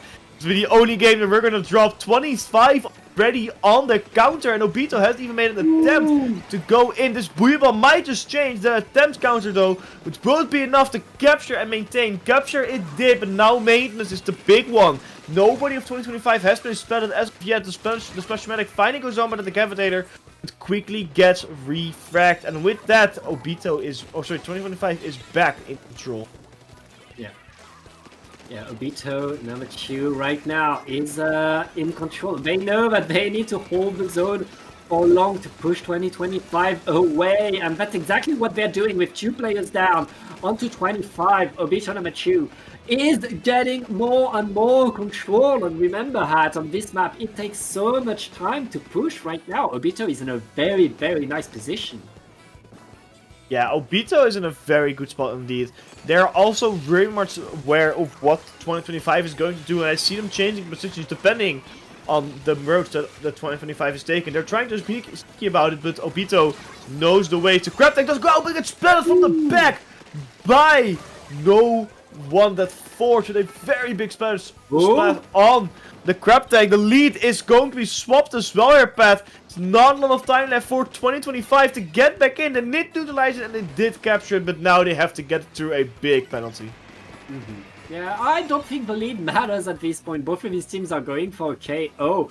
But it looks like Obito number 2 is able to capture the zone again. 2025 not really able to set themselves up. It's going to be rough. Synapse able to get one with the well, able to get another one with the 52 and pushing forward still. 2025 back in control of the zone. Now can they push Obito away? Doesn't look like it. Obito are back in there. Yeah, Obito now is very strong compared to the last game. They know what they're doing, and like I said, it's really about the team fights and the other players. Of Obito now is synergizing more with each other than 2025 is. However, there's 2 minutes left in the game, and there's only a couple things of difference in terms of the scoreboard, so still anything can happen. We're over everything, as 2025 is pushing in that zone again, capturing it as well, gets one. Sinet cannot get the second one, but there's 2 players down for 2025 and only 1 player down for Obito number 2. I think they will again get that zone back in their control, and this is a very interesting scenario where it goes left, right, left, right, left, right, but neither team can really make a big difference. And if it continues like this, it's in the advantage of Obito. Yeah, Obito, they have the momentum, they have the advantage, and they still have their presence onto the zone. 2025 were not able to push them away, to force them out of this map, but right now with 3 players down, this could be the opportunity for 2025 to really take the control that has eluded them most of this game. Synapse going back for the cooler as Obito is now preparing to mount a final push for this final minute of the game. Yes, there's only 1 minute left. Obito or 2025 in control. Obito have to act fast because the lead might as well just swap any moment. Big Bubbler out, Buibom is out, but it doesn't neutralize it. It's not enough. And this is big for 2025 because they've taken back that lead. They've taken down the lives of 2 players onto Obito. They finally capture it, but now their advantage just disappeared like snow in the sun. And 2025 still on the defense. 2025 with only 20 seconds left. Looking at this game, smiling, knowing that they're going to take a big advantage. Put themselves into match point status. Buibom goes out from no one. Can it be enough to neutralize the zone with a tri-strike? No, it cannot. 2 players go down as well. And I don't think anything can be done anymore as 2025 takes it back and takes game number 2, giving themselves match point status. Yeah, that's a 2-1 for 2025, who are now 1 game away from being your paddling pool legends, because this is the paddling pool of all time. This is the paddling pool 300, the golden of goldens. And as a reminder, we're still a charity tournament. Thank you so much, the Bamboo's Friendly Acquaintance, for the $50 and Random Jinx for the $10. Your donations are being doubled by Squiddaddle right now, and we're now at $964. With the help of Squiddaddle, you only need to donate $20. If one $20 donation would get us past the $1,000. So, and now's the best time. It's the finals. We're close to the end of this tournament, Hat. Yeah, this is gonna be down to the wire. 2025 looking at that victory, looking at the paddling pool 300 trophy.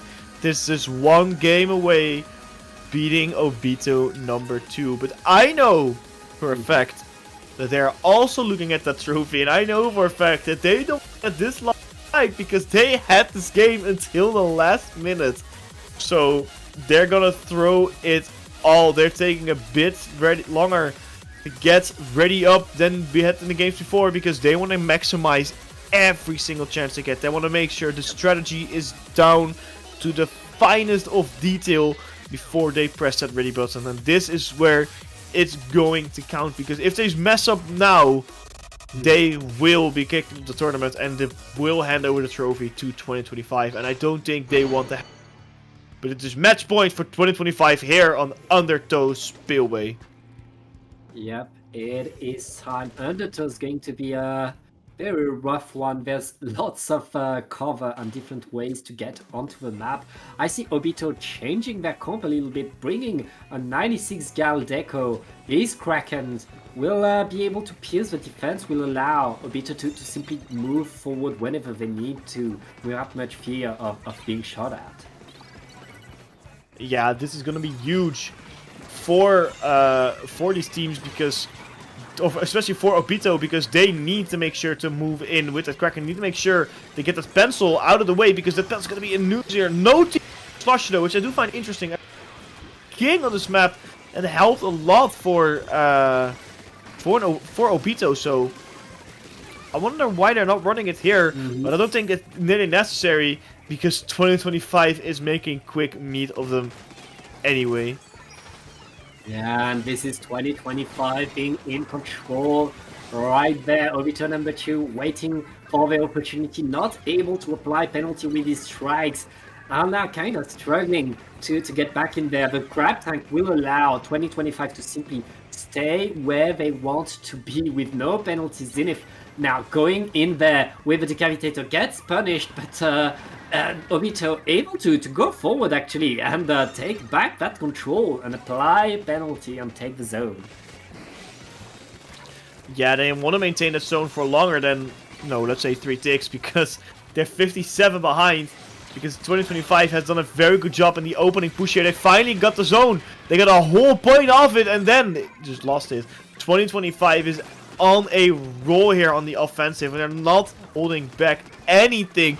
Their decapitator does go down though, so this is a moment for Obito to go in and start scoring some points of their own. But 2025 somehow still maintains that controller pad. I don't know what they are doing, but they should continue doing it if they're gonna get it at this rate. Yeah, huge right now. 2025 are in position, but they lost 2 players. It's going to be rough for them. Obito number 2 getting onto the zone, activating the Kraken to make sure that their push has the tip of their spear intact, and they take good control right there. Look at that. They take the zones. Now it's all about can they stay here? What? Hat! They lost everybody. 3 players down. 3 players down to a delayed wipe. I don't know. They had such a good push and then just out of nowhere, 2025 just comes back and deletes everything from Obito, and they're almost done getting rid of their penalty as well. Tracks are coming on one side of the zone where the tactical is located. I don't know how good of a strategy that was. They neutralized it, but 2025 quick to get it back. Crab Tank gets a big spot on the Cavitator. It's again 3 players down for Obito here, Pat, as they just cannot seem to get a grip on the situation. 2025 holding strong, staying there. The Kraken is deployed, but the Kraken cannot paint, and 2025 are still around the zone, holding them, making sure that nothing can happen, but they have 2 players down, and the strikes are coming. Obito are able to paint the zone, apply penalty, but Synapse is still... Okay, Synapse is no longer here. Obito able to clean up. Finally, they get the zones. Now they need to push forward. Yeah, they need to go in, and they need to go in fast because they don't have a lot of time left for quite a lot of points. 82 to 32, and that's score to beat. But a wipeout is exactly the opposite of what you want when you are trying to get back into the victory scenario here. When you're trying to stay in your tournament where you're 1 point behind a 2-1 scenario in the best of 5, as Obito number 2 again struggling to get a grip. They have Tacticooler out on the field. They have a lot of specials ready. Kraken being activated. Tacticooler being activated. Every single special that is activated being thrown out on the field to capture those zones to get 2 players down. But will it be enough this time, Pat? It looks like Obito number 2 are finally able to take control and get ahead of the zone. But now here comes the Crab Tank to punish them in these positions. They know they need to respect that Crab Tank range. You cannot ignore the Crab Tank. And right now 2025 is already back forward, able to repaint the zones. It's so rough, Hat. And with just 20 seconds left in the game, Obito needs a miracle if they want to stay in this tournament. Yeah, but it looks like a miracle might not happen here. They have us captured, and the second one is here.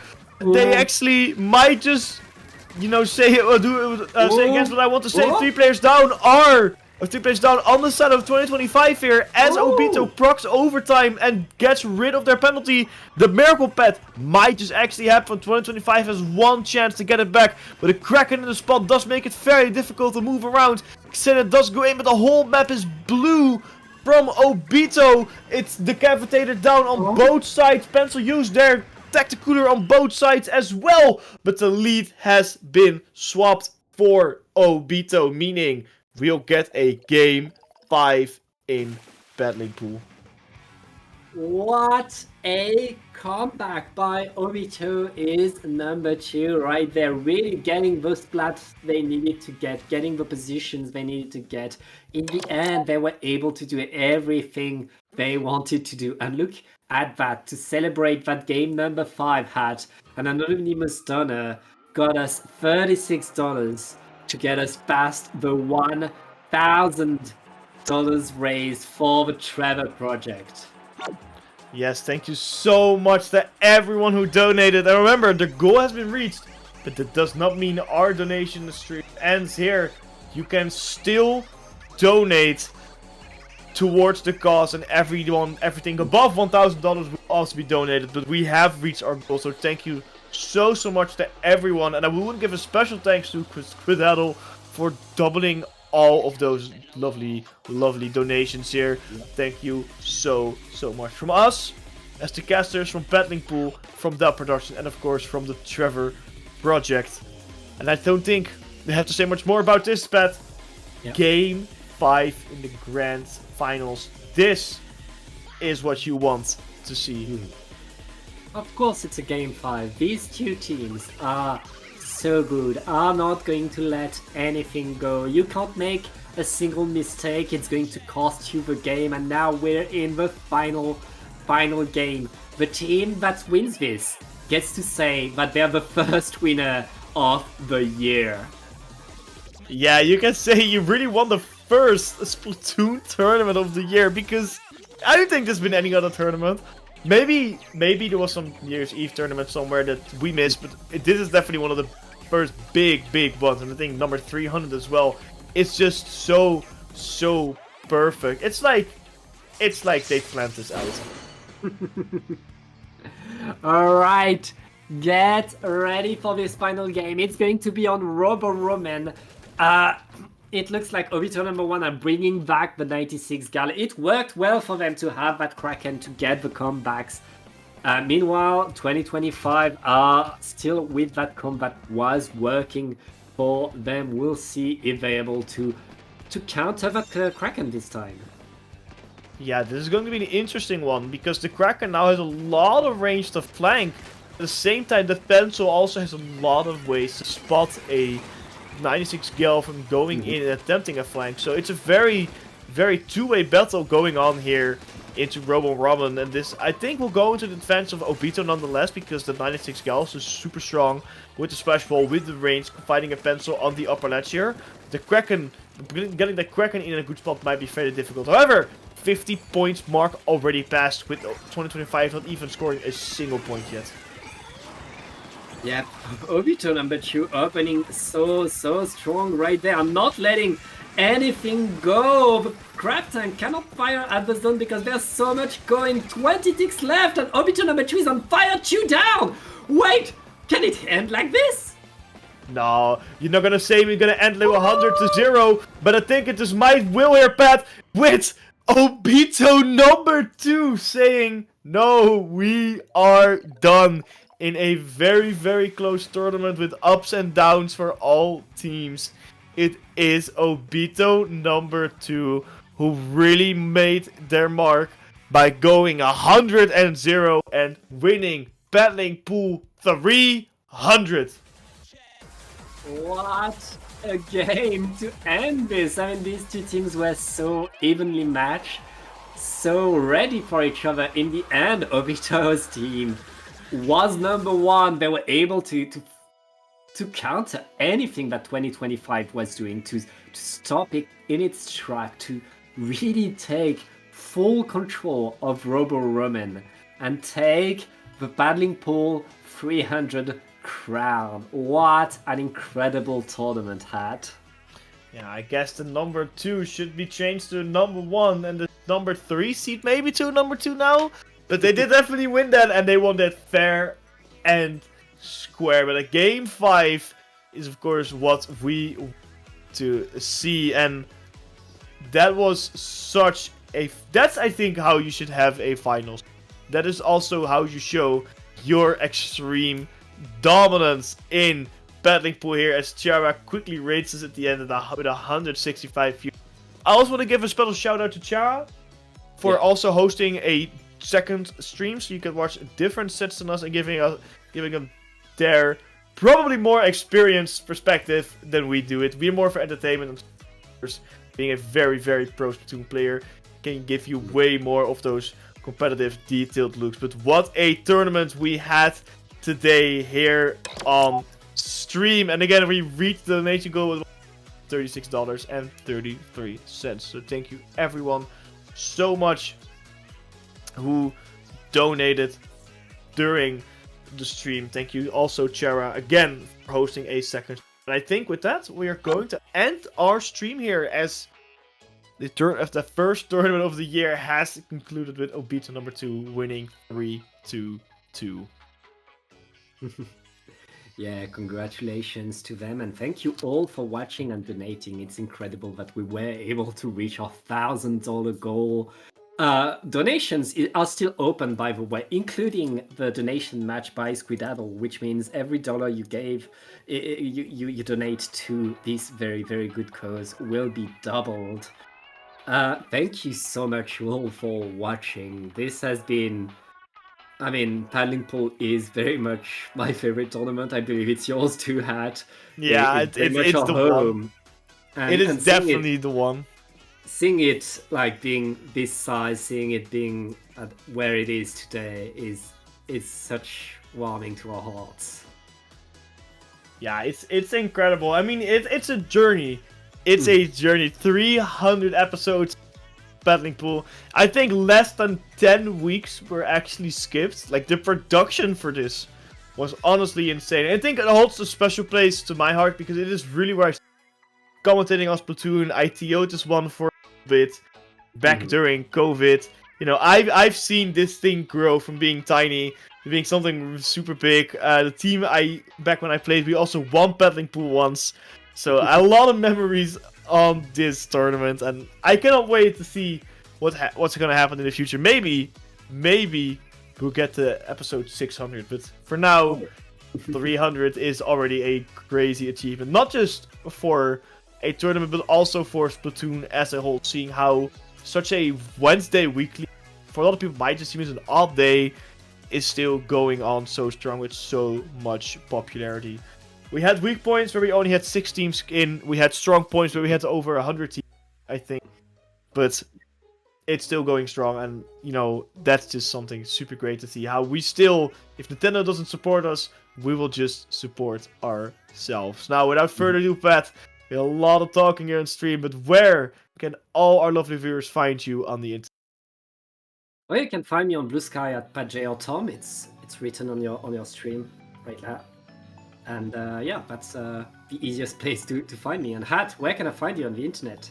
Well, I think it's the same place. You can find me at CasterHat on Blue Sky. It's down there below. Can I make my hand straight?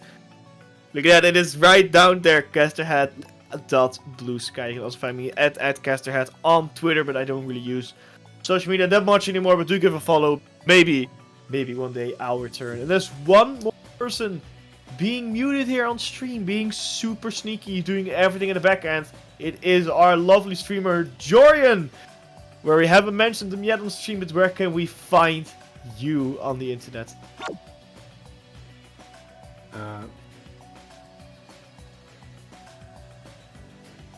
Okay, you can find Jorian as Jorian51 on Twitter, I guess. And yeah, that's a wonderful observer.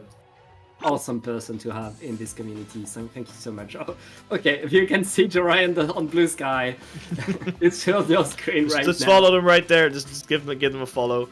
Like we are like the face of battling pool, but Jorian, that's the MVP, man.